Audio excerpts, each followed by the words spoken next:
സമൃദ്ധിയായി അനുഗ്രഹിക്കുമാറാകട്ടെ. അദ്ദേഹത്തെ കരങ്ങളും അടിച്ച് സ്വീകരിക്കുക. ഹല്ലേലൂയ.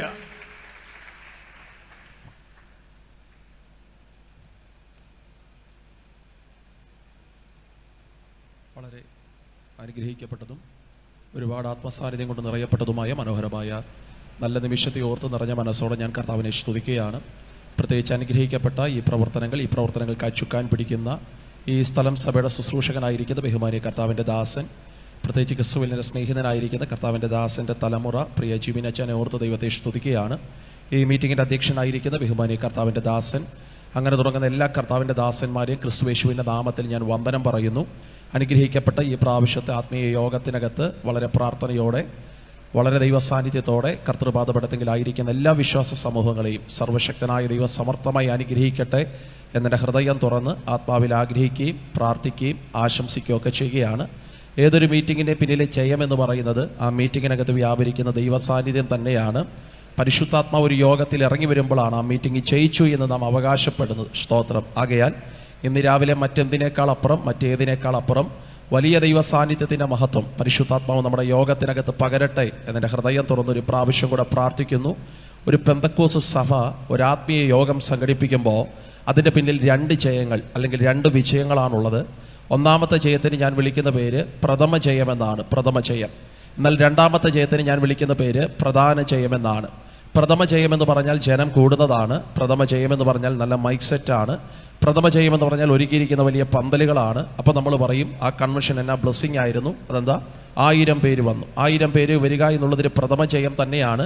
1000 പേരെ കൊണ്ടുവരാൻ പാകത്തിൽ ആ കമ്മിറ്റി മെമ്പേഴ്സ് ഒത്തിരി അധ്വാനം ചെയ്തു. ആ സഭ അതിനുവേണ്ടി പ്രാർത്ഥിച്ചു. അതൊരു പ്രഥമ ജയം തന്നെയാണ്. പക്ഷേ ആ മീറ്റിങ്ങിന് രണ്ടാമത്തൊരു ജയമുണ്ട്. അതാണ് പ്രധാന ജയം എന്ന് പറയുന്നത്. ഞാൻ ആവർത്തിക്കാം. പ്രഥമ ജയം എന്ന് പറഞ്ഞാൽ ജനം കൂടുന്നതാണെങ്കിൽ പ്രധാന ജയം ജനം കൂടുന്നതല്ല. ആ മീറ്റിങ്ങിൽ 2 പേരെ വന്നോളെങ്കിലും അവരോട് പരിശുദ്ധാത്മാവ് സംസാരിക്കുന്നതിനെയാണ് പ്രധാന ജയം എന്ന് പറയുന്നത്. അങ്ങനാണെങ്കിൽ ഇന്ന് രാവിലെ വന്നവരോടെല്ലാം ദൈവം സംസാരിക്കുന്ന പ്രഥമ ജയങ്ങളെക്കാൾ കവിയുന്നൊരു പ്രധാന ജയം ഇന്ന് രാവിലത്തെ മീറ്റിങ്ങിനകത്ത് ദൈവാത്മാവ് വെളിപ്പെടുത്തട്ടെ എന്നുകൂടെ വളരെ ആത്മാർത്ഥമായി പ്രാർത്ഥിക്കുന്നു. ആമേൻ. പരിശുദ്ധാത്മാവിൻ്റെ ശബ്ദങ്ങളും ദൈവത്തിൻ്റെ ഇടപെടലുകളും സാധാരണ 3 ഘട്ടങ്ങളിലായിട്ടാണ് പരിശുദ്ധാത്മാവ് ഒരു കൂട്ടങ്ങൾക്ക് വേണ്ടി കൈമാറ്റം ചെയ്യുന്നത്. ഒന്ന്, വ്യക്തികളുള്ള ബന്ധത്തിൽ സംസാരിക്കുന്ന ദൈവത്തിൻ്റെ ഇടപെടലുകൾ വിശുദ്ധ വേദപുസ്തകത്തിനകത്തൊന്നല്ല, പല സ്ഥലങ്ങളിൽ നമുക്ക് കാണാൻ കഴിയും. വ്യക്തികളുള്ള ബന്ധത്തിൽ സംസാരിക്കുന്ന കർത്താവിൻ്റെ സാന്നിധ്യം. ആമേൻ. പുഴവക്കത്തിനകത്തിരുന്ന് പൗലോസ് പ്രസംഗിച്ചപ്പോൾ പ്രസംഗം കേൾക്കാൻ ഒരുപറ്റം സഹോദരിമാരുണ്ടെങ്കിലും ആ പകലത്തെ മീറ്റിങ്ങും ആ പകലത്തെ പ്രസംഗവും ആ പകലത്തെ സന്ദേശവുമെല്ലാം ഒരു വ്യക്തിക്ക് വേണ്ടിയിട്ടുള്ള ദൈവശബ്ദമായിരുന്നു. ആകയാൽ ലുദിയായുടെ ഹൃദയം തുറന്നു എന്ന് വേദപുസ്തകം പഠിപ്പിക്കുക. അപ്പോൾ എത്ര ശക്തനായ അഭിഷക്തൻ വന്നാലും ചില മീറ്റിങ്ങുകൾ വ്യക്തികൾക്ക് പ്രയോജനപ്പെടുന്ന മീറ്റിങ്ങുകളാക്കുന്ന ദൈവ സാന്നിധ്യം നമ്മുടെ യോഗത്തിനകത്തുണ്ട്. 2, ദൈവത്തിൻ്റെ ശബ്ദത്തിൻ്റെ രണ്ടാമത്തെ ഘട്ടം എന്ന് പറയുന്നത് കുടുംബത്തോടുള്ള ബന്ധത്തിൽ ദൈവം സംസാരിക്കും. കുടുംബങ്ങളുള്ള ബന്ധത്തിൽ ദൈവത്തിൻ്റെ ആത്മാവ് ഇടപെടും. അങ്ങനെ അതേ പൗലോസ് കാരാഗ്രഹത്തിൽ നിന്ന് പുറത്തു വന്നപ്പോൾ ബൈബിൾ പഠിപ്പിക്കുന്നു കാരാഗ്രഹ പ്രമാണിയും കുടുംബവും രക്ഷ പ്രാപിച്ചു. അപ്പോൾ വ്യക്തിക്ക് വേണ്ടി ഇടപെട്ട ദൈവശബ്ദം ഒരു കുടുംബത്തിൻ്റെ രക്ഷയ്ക്ക് ഹേതുവായി മാറുകയാണ്. എന്നാൽ പഴയ നിയമത്തിനകത്ത് യോന എന്ന് പറയുന്ന മനുഷ്യനെ ആത്മനിയോഗത്തിൻ്റെ ശുശ്രൂഷകളുമായി ദൈവം അയച്ചത് പ്രത്യുത അതൊരു വ്യക്തിക്കല്ല, അതൊരു കുടുംബത്തിനല്ല, അതൊരു പൊതു പട്ടണത്തിൻ്റെ പ്രയോജനത്തിന് വേണ്ടിയിട്ടാണ്. വിശ്വസിക്കാമെങ്കിൽ ഇന്ന് രാവിലെ ഞാൻ ഉറപ്പിച്ചു പറയാം, വ്യക്തികളോട് സംസാരിക്കുന്നൊരു ദൈവം നമ്മുടെ നടുവിലുണ്ട്. കുടുംബങ്ങളുള്ള ബന്ധത്തിൽ സംസാരിക്കുന്ന ദൈവം നമ്മുടെ നടുവിലുണ്ട്. ഒരു പൊതു പട്ടണത്തോട്, ഒരു പൊതു സഭയോടുള്ള ബന്ധത്തിൽ സംസാരിക്കുന്ന ദൈവ സാന്നിധ്യവും നമ്മുടെ നടുവിലുണ്ടെന്ന് വിശ്വസിക്കുന്നവർക്കായി നന്ദിയോടെ ഞാൻ ദൈവത്തിന് സ്തോത്രം പറയുന്നു.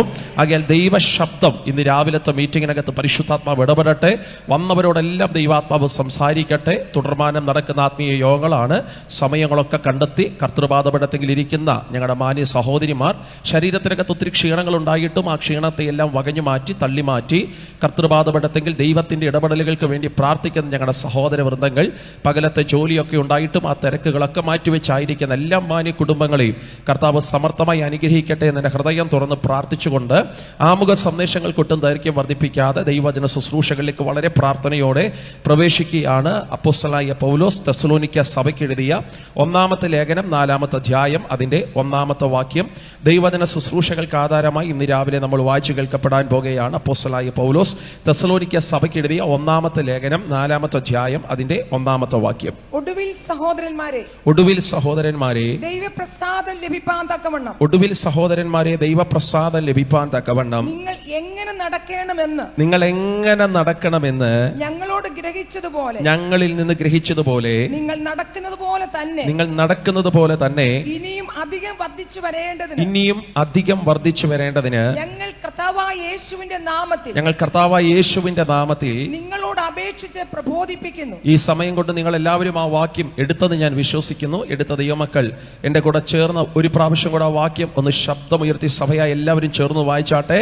ഒടുവിൽ സഹോദരന്മാരെ ദൈവപ്രസാദം ലഭിക്കാൻ തക്കവണ്ണം നിങ്ങൾ എങ്ങനെ നടക്കണമെന്ന് ഞങ്ങളിൽ നിന്ന് ഗ്രഹിച്ചതുപോലെ നിങ്ങൾ നടക്കുന്നത് പോലെ തന്നെ ഇനിയും അധികം വർദ്ധിച്ചു വരേണ്ടതിന് കർത്താവായ യേശുവിന്റെ നാമത്തിൽ ഞാൻ നിങ്ങളോട് അപേക്ഷിച്ച് പ്രബോധിപ്പിക്കുന്നു. സ്തോത്രം. വളരെ അനുഗ്രഹിക്കപ്പെട്ട അപ്പോസ്തലനായ പൗലോസ് തെസ്സലോനിക്ക സഭയ്ക്ക് എഴുതുന്ന ലേഖനത്തിൽ ആ സഭയെ പറഞ്ഞു പഠിപ്പിക്കുന്ന അതിശക്തമായ ഒരു ആത്മീയ ദൂതാണ് ഇന്ന് രാവിലത്തെ ചിന്തകൾക്ക് ആധാരമായി നാം വായിച്ചു കേൾക്കപ്പെട്ടത്. ഇനിയും പ്രാർത്ഥനയോടെ നാം ഭാഗത്തിലേക്ക് പ്രവേശിക്കുകയാണ്. മാനുഷിക ബുദ്ധിയിലോ മനുഷ്യന്റെ ഇഷ്ടത്തിനനുസരിച്ചോ ഏതെങ്കിലും ഒരു സംഭവമോ ഒരു കഥയോ ഒരു ചരിത്രമോ ഒന്നും പറഞ്ഞ ഭാഗങ്ങൾ അവസാനിപ്പിക്കാതെ ഏതുദ്ദേശപ്രകാരം പരിശുദ്ധാത്മാവ് ഈ വാക്യം എഴുതിയിരിക്കുന്നോ അതേ ആത്മീയ സത്ത ഇന്ന് രാവിലത്തെ മീറ്റിങ്ങിനകത്ത് വെളിപ്പെട്ട് വരട്ടെ എന്നെ ഹൃദയം തുറന്ന് പ്രാർത്ഥിച്ചുകൊണ്ട് ഈ ഭാഗത്തിലേക്ക് നാം പ്രവേശിക്കുകയാണ്. പൗലോസ് പറഞ്ഞു പഠിപ്പിക്കുന്ന വാക്യങ്ങളിൽ തുടക്കപദം ഇങ്ങനെയാണ് കിടക്കുന്നത്: ഒടുവിൽ സഹോദരന്മാരെ. ഞാൻ ഈ പറയുന്ന ആമുഖ സന്ദേശം ഈ വാക്യത്തിന്റെ ഒരു ഇലാബറേഷൻ ആണ്. അത് കഴിഞ്ഞ് അതിന്റെ ആത്മീയ ദൂതിലേക്ക് ആത്മീയ സത്തയിലേക്ക് വന്ന് നമ്മൾ ഒരുമിച്ച് പ്രാർത്ഥിക്കാൻ പോകുകയാണ്. നിങ്ങൾ നിങ്ങളുടെ കരത്തിനകത്തിരിക്കുന്ന മലയാള പരിഭാഷ നോക്കുമ്പോൾ നിങ്ങൾക്ക് കാണാൻ കഴിയും. തുടക്കവാക്ക് ഇങ്ങനെയാണ് കിടക്കുന്നത്: ഒടുവിൽ സഹോദരന്മാരെ. ഒടുവിൽ എന്നുള്ള മലയാള വാക്ക് സാധാരണ പലതിന്റെ പരിസമാപ്തിയെ കാണിക്കുകയാണ്. എല്ലാം അവസാനിച്ചു, എല്ലാം കഴിഞ്ഞു, ലാസ്റ്റ് സ്റ്റേജായി, ഒടുവിലെത്തിയല്ലോ. ഒടുവിലെത്തുന്നു എന്നുള്ള പദം എല്ലാം അവസാനിച്ചു എന്നത് കാണിക്കുന്നതെങ്കിലും വിശുദ്ധ വേദപുസ്തകം പഠിക്കുമ്പോൾ പ്രാർത്ഥിക്കുന്ന ദൈവമക്കൾക്കറിയാം ഒടുവിൽ എന്നുള്ള പദം ഒന്നിന്റെ അവസാനമല്ല, പകരം ചിലത് ആരംഭിക്കാൻ സമയമായി എന്നുള്ളതാണ്. സ്തോത്രം. ഒടുവിലെത്തിയല്ലോ, ഇനിയും ചില പ്രസാദം വേണമോ? ഒടുവിലെത്തിയല്ലോ, ഇനിയും ചില ശക്തീകരണങ്ങൾ വേണമോ? ഒരുപക്ഷെ ഞാൻ ആ വാക്ക് പറയുമ്പോൾ തന്നെ നിങ്ങളുടെ മനസ്സിനകത്തേക്ക് ഒടുവിൽ എന്നുള്ള പദവുമായി ബന്ധപ്പെട്ട് വേദപുസ്തകത്തിനകത്തുള്ള നിരവധി വാക്യങ്ങൾ നിങ്ങളുടെ മനസ്സിനകത്തൂടെ മാറി മറിഞ്ഞു വരുന്നു എന്ന് ഞാൻ അങ്ങ് വിശ്വസിക്കുകയാണ്. ഒടുവിൽ സത്യമായതൊക്കെയും കനമായതൊക്കെയും നീതിയായതൊക്കെയും നിർമ്മലമായതൊക്കെയും ആമേൻ കരുതിക്കൊള്ളണം, ചിന്തിച്ചു കൊള്ളണം. തീർന്നില്ല. മറ്റൊരു വാക്യം ഇങ്ങനെയാണ്: ഒടുവിൽ കർത്താവിലും അവന്റെ അമിതബലത്തിലും ശക്തി പ്രാപിക്കണം. ഒടുവിലെത്തിയല്ലോ, ഇനിയും ഒരു ശക്തീകരണത്തിന്റെ ആവശ്യമുണ്ടോ? ഉണ്ട്. ഒടുവിൽ എന്നുള്ളത് ലോകപ്രകാരം അവസാനമാണെങ്കിലും പ്രാർത്ഥിക്കുന്ന ദൈവകുഞ്ഞിന് അത് അവസാനമല്ല, അത് ചിലത് ആരംഭിക്കാൻ സമയമായി എന്നുള്ളതാണ്. ഈ കരിസ്മ ക്രൂസൈഡിന്റെ ഈ 2ാമത്തെ ദിവസം നിൽക്കുമ്പോൾ പ്രാരംഭ ആമുഖ സന്ദേശം എന്ന രീതിയിൽ പ്രാർത്ഥിക്കുന്ന സകല ദൈവമക്കളോട് ഞാൻ പറയാം, യേശു പറഞ്ഞ ശക്തമായൊരു സ്റ്റേറ്റ്മെന്റ് ശ്രദ്ധേയമാണ്. നിങ്ങൾ യുദ്ധങ്ങളെയും യുദ്ധശ്രുതികളെയും കുറിച്ച് കേൾക്കുമ്പോൾ ഭയപ്പെടരുത്, അതൊന്നിന്റെയും അവസാനമല്ല, ചിലത് ആരംഭിക്കാൻ സമയമായി എന്നുള്ളതാണ്. ആകെ ഇന്ന് രാവിലത്തെ മീറ്റിങ്ങിനകത്ത് ഇരിക്കുമ്പോൾ ഹൃദയം തുറന്ന ആത്മാവിൽ നമുക്ക് വിശ്വസിക്കണോ, ഇനി എത്ര മഹാമാരികൾ ഇവിടെ പടർന്നാലും, എത്ര ഭൂകമ്പങ്ങൾ ഇവിടെ ഉണ്ടായാലും, എത്ര മ്ലേച്ഛതയുടെ അന്തരീക്ഷങ്ങൾ ലോകത്തിനകത്തെങ്ങും തളം കെട്ടി നിന്നാലും, കോവിഡിനേക്കാൾ രൂക്ഷമായ മഹാമാരികൾ ഈ ദേശത്തെല്ലാം പടർന്നു പന്തലിച്ചാലോ, അകത്ത് അഭിഷേകമുള്ള ദൈവകുഞ്ഞിന് അകം തിളയ്ക്കുന്ന വിശ്വാസത്തോട് അവന് ഉറപ്പിച്ചു പറയാൻ കഴിയോ, ഇതൊന്നിന്റെയും അവസാനമല്ല, ചിലത് ആരംഭിക്കാൻ സമയമായി എന്നുള്ളതാണ്. ഇരിക്കുന്ന സ്ഥലങ്ങളിൽ ഇരുന്നു കൊണ്ട് എത്ര പേർക്ക് ഹൃദയം തുറന്ന് വിശ്വസിക്കാൻ കഴിയുന്നുണ്ട്? ചിലതിന്റെ ലാസ്റ്റ് സ്റ്റേജ് എത്തി, ചിലതിന്റെ അവസാന സമയങ്ങളെത്തി. ഇനി മുമ്പിലേക്കൊരു പാതയില്ല, മുമ്പിലേക്കൊരു വഴിയില്ല, എല്ലാം തീർന്നല്ലോ. ഒടുവിലെന്നുള്ള മലയാള ഭാഷ നിന്റെ ജീവിതത്തിനകത്ത് അങ്ങനെ തന്നെ സംഭവിച്ചെന്ന് സകല ലോക മനുഷ്യനും വിധി എഴുതുമ്പോ ദൈവകൃപയുള്ള ദൈവകുഞ്ഞ് പ്രാർത്ഥനയുടെ ഉൾമുറിക്കകത്ത് മുട്ടുമടക്കിയിട്ട് പറയോ, അത് ലോകം പറയുന്ന ഒടുവിലാണെങ്കിൽ എന്റെ അകത്തുള്ളൊരു വലിയ വിശ്വാസമുണ്ട്, ഇത് ഒടുവിലല്ല, ഇത് ചിലത് ആരംഭിക്കാൻ സമയമാണ്. യേശുവിന്റെ അധികാരമുള്ള നാമത്തിൽ വിശ്വസിക്കുന്നവർ ഇരിക്കുന്ന സ്ഥലങ്ങളിൽ ഇരുന്ന് ആത്മാവിൽ വിശ്വസിച്ചു പറഞ്ഞ്, ഇത് ചിലത് അവസാനിക്കുന്ന സമയങ്ങളല്ല, ഇത് ചിലത് ആരംഭിക്കുന്ന സമയങ്ങളാണ്. എനിക്കറിയില്ല, ഞാൻ ആമുഖ സന്ദേശം പറയുമ്പോൾ തന്നെ പരിശുദ്ധാത്മാവിനോട് ഉറപ്പിച്ചു പറയാൻ പറയുന്നു, ഇത് ചിലതിന്റെ അവസാനമല്ല, ചിലത് ആരംഭിക്കാൻ സമയമായി. നീ ഫുൾ സ്റ്റോപ്പ് ഇട്ട് നിർത്തണമെന്നോ, നിന്റെ ജീവിതത്തിനകത്ത് നീ അത് പറഞ്ഞ് അവസാനിപ്പിക്കണമെന്നോ, നിന്റെ ജീവിതത്തിനകത്ത് നീ അത് പറഞ്ഞ് നിർത്തണമെന്നോ, നിന്റെ കുഞ്ഞിന്റെ ഭാവിക്കകത്ത് അത് പറഞ്ഞ് അവസാനിപ്പിക്കണമെന്നോ, ഒടുവിലെന്നുള്ള മലയാള ഭാഷയുടെ ശരിയായ അർത്ഥം നിന്റെ ജീവിതത്തിൽ അങ്ങനെ തന്നെ സംഭവിക്കണമെന്ന് സകല ലോകത്തിന്റെ പൈശാചിക ശക്തികളും അങ്ങനെ തന്നെ വിധി എഴുതുമ്പോ അകത്ത് ദൈവശക്തിയുള്ള ദൈവകുഞ്ഞ് ഇന്ന് രാവിലെ പറയുക, ഒടുവിലെന്നുള്ള മലയാള ഭാഷയുടെ അർത്ഥമല്ല എന്റെ ജീവിതത്തിൽ സംഭവിക്കാൻ പോകുന്നത്. എന്റെ ജീവിതത്തിൽ ചിലത് ആരംഭിക്കാൻ സമയമായി. വിശ്വസിക്കുന്നവർ അകം തിളയ്ക്കുന്ന ദൈവശക്തിയോടെ പറ, ചിലത് ആരംഭിക്കാൻ സമയമായി. അടകപരം ഷാദകലം ഭാനകസ്തരം ശബാലകസ്തരം ധേരകസേ, ചിലത് ആരംഭിക്കാൻ സമയമായി. അയ്യോ, ലോകത്തിൽ ഭൂകമ്പങ്ങൾ ഉണ്ടാകുന്നു, മഹാക്ഷാമങ്ങൾ ഉണ്ടാകുന്നു, വലിയ മഹാമാരികൾ പടർന്നു പന്തലിക്കുന്നു. പക്ഷെ ചിലർ ഇന്ന് രാവിലത്തെ മീറ്റിംഗിനകത്ത് പറയുക, ചിലത് ആരംഭിക്കാൻ സമയമായി. പഴയ നിയമത്തിനകത്ത് നോഹയോട് ചോദിക്ക്, നോഹയെ, പ്രളയം വന്നപ്പോൾ പെട്ടകത്തിന്റെ പുറത്ത് നിൽക്കുന്ന ജനത്തിന്റെ അഭിപ്രായം എന്താ? നോഹ പറയും, പെട്ടകത്തിന്റെ പുറത്തെ നിൽക്കുന്ന ജനത്തിന്റെ അഭിപ്രായം ലോകം തീർന്നുപോയി, ലോകം അവസാനിച്ചു പോയി. പക്ഷെ പെട്ടകത്തിനകത്തിരിക്കുന്ന നോഹയോട് ചോദിക്ക്, ഇത് അവസാനമാണോ? നോഹ പറയും, അല്ല, പുതിയ ആകാശം ഉണ്ടാകാൻ സമയമായി, പുതിയ ഭൂമി ഉണ്ടാകാൻ സമയമായി. പെട്ടകത്തിന്റെ പുറത്തുള്ളവൻ അത് അവസാനമാണെങ്കിലോ പെട്ടകത്തിനകത്തിരിക്കുന്നവൻ അത് അവസാനമല്ല, അവൻ ചിലത് ആരംഭിക്കാൻ സമയമായി. വിശ്വസിക്കുന്നവർ അകതാരിൽ ഉറപ്പിച്ചു പറ, ഇന്ന് രാവിലെ ഞാൻ പെട്ടകത്തിന് പുറത്തല്ല, ഞാൻ പെട്ടകത്തിനകത്തിരിക്കുന്ന കാരണത്താൽ ഇനി എത്ര മഹാമാരികൾ വന്നാലോ ചിലത് ആരംഭിക്കാൻ സമയമായി. യേശുവിന്റെ അധികാരമുള്ള നാമത്തിൽ ഞങ്ങൾ ജയമെടുക്കുകയാണ്. തീർന്നില്ല. പഴയ നിയമത്തിനകത്ത് ഒരു 3 ദിവസം കുറ്റാക്കുറ്റിരുട്ട് വന്നിരിക്കുന്ന ദേശത്തിനകത്ത്, കൂരിരുട്ടിന്റെ നടുവിനകത്തിരിക്കുന്ന മിസ്രയീമിനകത്തെ ജനത്തോട് ചോദിക്ക്, അവസാനമായോ?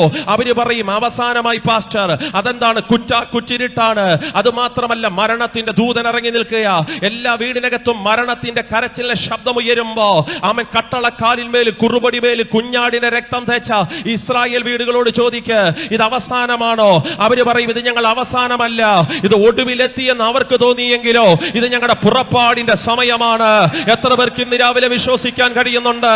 ഒടുവിലെത്തിയെന്ന് ലോകം പറയുന്ന ചില സ്ഥലങ്ങളിൽ അത്രേ പ്രാർത്ഥിക്കുന്നവന് ചിലത് ആരംഭിക്കാൻ സമയമായി. വിശ്വസിക്കുന്നവർക്കായി നന്ദിയോടെ ഞാൻ ദൈവത്തിന് സ്തോത്രം പറയും. പഴയ നിയമത്തിനകത്ത് ക്ഷാമം കൊടികുത്തി വാഴുന്ന ഒരു കാലഘട്ടം, ക്ഷാമം കൊടികുത്തി വാഴുന്ന കാലഘട്ടത്തിനകത്ത് 2 സഹോദരിമാര് വന്നിട്ട് പറയുക, ഇന്നലെ എന്റെ മോനെ ഞാൻ പുഴുങ്ങി തിന്നു, നാളെ ഇവളുടെ മകനെ പുഴുങ്ങി തിന്നാമെന്ന് പറഞ്ഞു. പക്ഷെ ഇന്ന് അവന്റെ കുഞ്ഞിനെ ചോദിച്ചപ്പോ അതങ്ങ് മാറ്റി, അതങ്ങ് ഒളിപ്പിച്ചു. ഇത് പറഞ്ഞപ്പോ ക്ഷാമം കൊടികുത്തി വാഴുന്ന കാലഘട്ടത്തിനകത്ത് രാജാവ് തന്റെ വസ്ത്രം ഊരി വെച്ചു കീറി മതിലിന്റെ മുകളിൽ കൂടെ നിസ്സഹായനായി നടക്കുമ്പോ എല്ലാം അവസാനിച്ചു, എല്ലാം തീർന്നു. ക്ഷാമത്തിന് നടുവിൽ മക്കളെ പോലും പുഴുങ്ങി തിന്നുന്ന കാലഘട്ടം, ഇനിയൊരു നല്ല കാലഘട്ടം ഞങ്ങൾക്കുണ്ടാകത്തില്ലെന്ന് അധികാര കസേരക്കകത്തിരുന്നവൻ വിധി എഴുതി നിസ്സഹായനായി നടക്കുമ്പോ അകത്ത് പ്രവചന ശക്തിയുള്ള ഒരു മനുഷ്യൻ തന്റെ ഇടത്തോട് ഇറങ്ങി വന്ന് ശമരിയുടെ പടിവാതിക്കലിനെ നോക്കി പ്രവചിക്കിയത് ലാസ്റ്റ് അല്ല, നാളെ ഈ നേരത്ത് ശമരിയുടെ പടിവാതിക്കൽ വീണ്ടും യവവും വിൽക്കാൻ പോകുകയാണ്. വിശ്വസിക്കുന്നവർ ആവർത്തിച്ചു പറ, ഇത് അവസാനമല്ലെന്നേ, ഇത് ലാസ്റ്റ് സ്റ്റേജ് അല്ലെന്നേ, ഇത് പ്രാർത്ഥിക്കുന്നവന് ചിലത് ആരംഭിക്കാൻ സമയമായി. വിശ്വസിക്കുന്നവർക്കായി നന്ദിയോടെ ഞാൻ ദൈവത്തിന് സ്തോത്രം പറയുന്നു. അല്ല, ഈ ചരിത്രമെല്ലാം മറക്കാം. നമ്മുടെ വാഴ്ത്തപ്പെട്ട യേശുവിലേക്ക് നിങ്ങൾ വാ, നമ്മുടെ വാഴ്ത്തപ്പെട്ട കർത്താവിലേക്ക് നിങ്ങൾ വാ. ആമേൻ. യേശുവിന്റെ ശരീരത്തിനകത്ത് വലിയ മരക്കുരിശ് എടുത്തു വെച്ച് അരിമനാഥനെ ക്രൂശിച്ച് കല്ലറയ്ക്കകത്തൊതുക്കി 3 ദിവസം കിടക്കുന്ന കല്ലറയുടെ പുറത്ത് നിൽക്കുന്ന പടയാളോട് ചോദിക്ക്, യേശു കഴിഞ്ഞോ? അവര് പറയും, യേശു കഴിഞ്ഞു, അവന്റെ ലാസ്റ്റ് സ്റ്റേജായി, ഒടുവിലെത്തി, ഇനി യേശുവില്ല, യേശുവിന്റെ ശുശ്രൂഷയുമില്ല. വിധിച്ച പീലാത്തോസിനോട് ചോദിക്ക്, യേശു കഴിഞ്ഞോ? പീലാത്തോസ് പറയും, യേശു കഴിഞ്ഞു, അവൻ കല്ലറയ്ക്കകത്ത് ഒതുങ്ങിപ്പോയി, ഇനി യേശുവില്ല, യേശുവിന്റെ മാർഗവും ഇല്ല. എന്നാൽ പുറത്തു കൊണ്ടുവരാൻ പ്രാപ്തിയുള്ള ദൈവത്തിന്റെ പരിശുദ്ധാത്മാവിനോട് ചോദിക്ക്, ഇത് അവസാനമാണോ? പരിശുദ്ധാത്മാവ് പറയും, അല്ല, ഇത് അവസാനമല്ല, 3 ദിവസം കഴിയട്ടെ. ആമേൻ, സ്തോത്രം. 3 ദിവസം കഴിയട്ടെ യേശുവിന്റെ നാമത്തിൽ.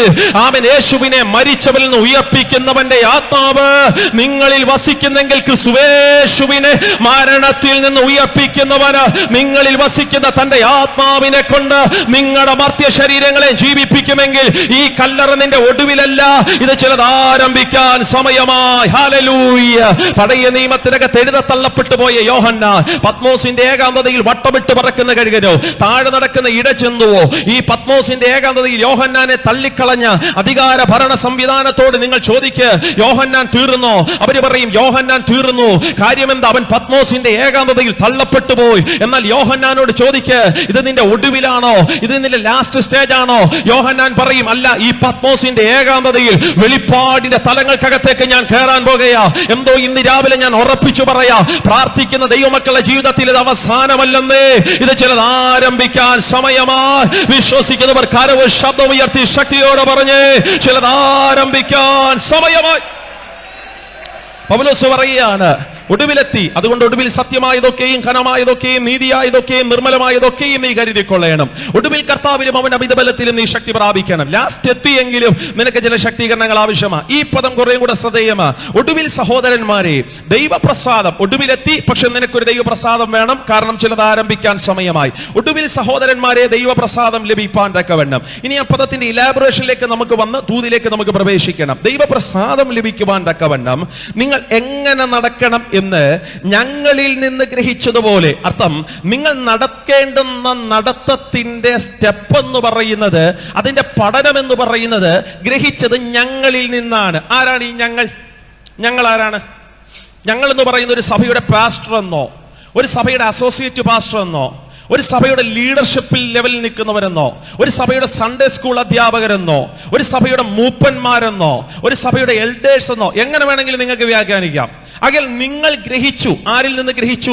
അത് ഞങ്ങളിൽ നിന്ന് ഗ്രഹിച്ചു. ഈ ഞങ്ങൾ എന്ന് പറയുന്നത് സഭയുടെ ലീഡർഷിപ്പിൽ നിൽക്കുന്നവർ. ഇവിടെ നിങ്ങൾക്കൊരു ഓർഡർ കാണാൻ കഴിയും. തലയായ ക്രിസ്തു, ക്രിസ്തുവിന്റെ താഴെ നിൽക്കുന്ന അഭിഷക്ത വൃന്ദം, അതിന്റെ താഴെ നിൽക്കുന്ന വിശ്വാസ സമൂഹം. ഇവിടെ ഒരു ഓർഡർ നിങ്ങൾക്ക് കാണാൻ കഴിയും.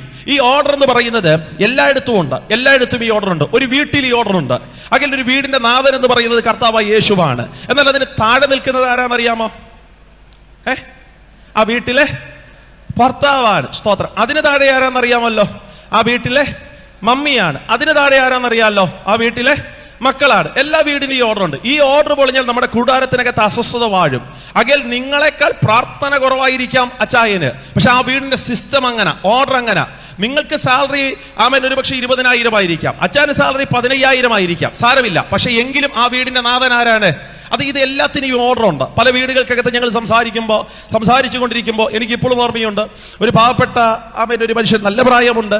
അദ്ദേഹത്തോട് ഞാനിങ്ങനെ സംസാരിച്ചു കൊണ്ടിരിക്കുമ്പോൾ ഞാൻ ചോദിച്ചു, എത്ര മക്കളാണ്? 2 മക്കളാണ്. ഓക്കെ, മൂത്തയാള് അവർ കാനഡയിലാണ്. കുടുംബസ്ഥരാണ്. കുഞ്ഞിന്റെ വിവാഹം എന്നായിരുന്നു എന്നെ ചോദ്യത്തിന് മുമ്പേ ആ പ്രായമുള്ള മനുഷ്യൻ 1 മിനിറ്റ് ഒന്ന് ആലോചിച്ചു. അദ്ദേഹം പറഞ്ഞു, കുഞ്ഞിന്റെ വിവാഹം 2004 പെട്ടെന്ന് ഞാൻ അദ്ദേഹത്തോട് വളരെ തന്മയത്വത്തോടെ സംസാരിക്കുകയാണ്, വളരെ ശാന്തമായി സംസാരിക്കുകയാണ്. അദ്ദേഹത്തിന്റെ ഓർമ്മയിൽ നിന്നും അദ്ദേഹം അടർത്തിയെടുത്ത് പറയുന്നു, കുഞ്ഞിന്റെ വിവാഹം, മൂത്ത സന്തതിയുടെ വിവാഹം 2004 ഇതിങ്ങനെ പറഞ്ഞുകൊണ്ടിരിക്കുമ്പോൾ അകത്തുനിന്ന് അമ്മാമ അടുക്കളയിൽ നിന്ന് ചാടിക്കുത്തി ഒരു പുലി പോലെ ഇറങ്ങി വന്നിട്ട് പറഞ്ഞു, നിങ്ങൾക്ക് വല്ലേലും പണ്ട് ഓർമ്മയില്ല, കൊച്ചിന്റെ കല്യാണം 2004 മനുഷ്യ, 2005 ഓരോ ഓർമ്മയില്ല ഈ മനുഷ്യന്. ഓർഡർ പൊളിഞ്ഞു. ഒരു സ്തോത്രം പറഞ്ഞാട്ടെ.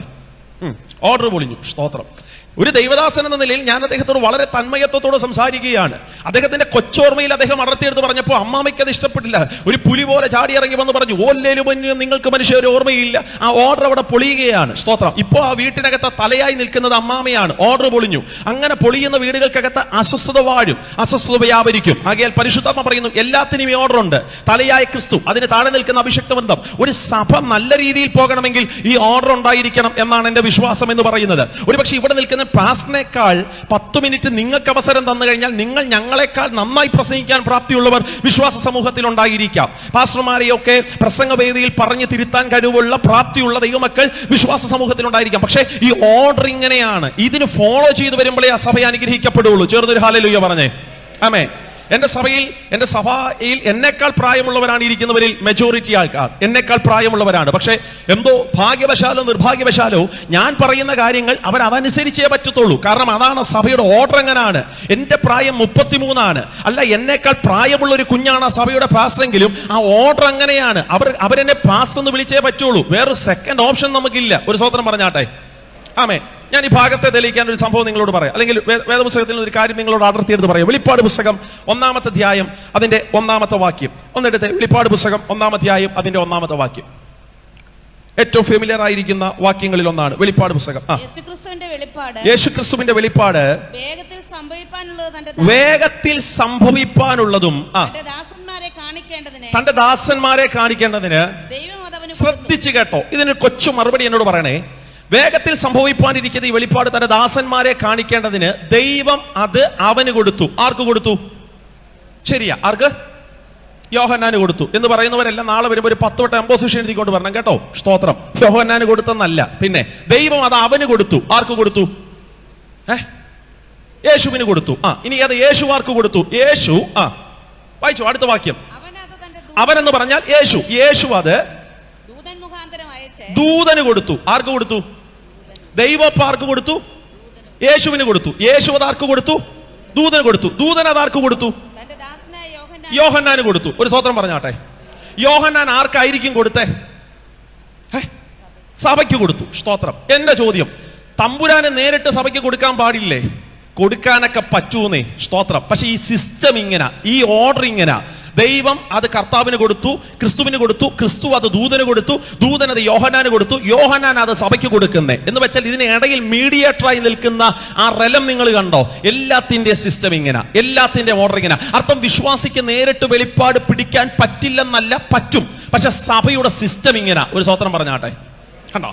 അപ്പൊ എല്ലാത്തിനെയും ഓർഡർ ഉണ്ട്. നിൽക്കട്ടെ. അപ്പൊ പൗലോസ് ഇവിടെ പറയാ, ഒടുവിൽ സഹോദരന്മാരെ, ദൈവപ്രസാദം നിങ്ങൾക്ക് വേണമല്ലോ. ആകൽ നിങ്ങൾക്ക് ദൈവപ്രസാദം കിട്ടണമെങ്കിൽ നിങ്ങൾ നടക്കണം. ആ നടക്കുന്ന നടത്തത്തിന്റെ സ്റ്റെപ്പ് പഠിച്ചത് ഞങ്ങളിൽ നിന്നാ നിങ്ങളത് ഗ്രഹിച്ചത്. ഇനി ഇവിടെ നടക്കണം എന്ന് പൗലോസ് പറയുമ്പോ, ഈ നടക്കുന്ന നടത്തത്തിന്റെ ഡപ്തം ദൂരം വലുതാണെന്ന് അറിയണമെങ്കിൽ തൊട്ടു മുമ്പിലത്തെ ലേഖനം എടുക്കണം. കൊലോസ്യ ലേഖനം ഒന്ന് എടുത്തേ.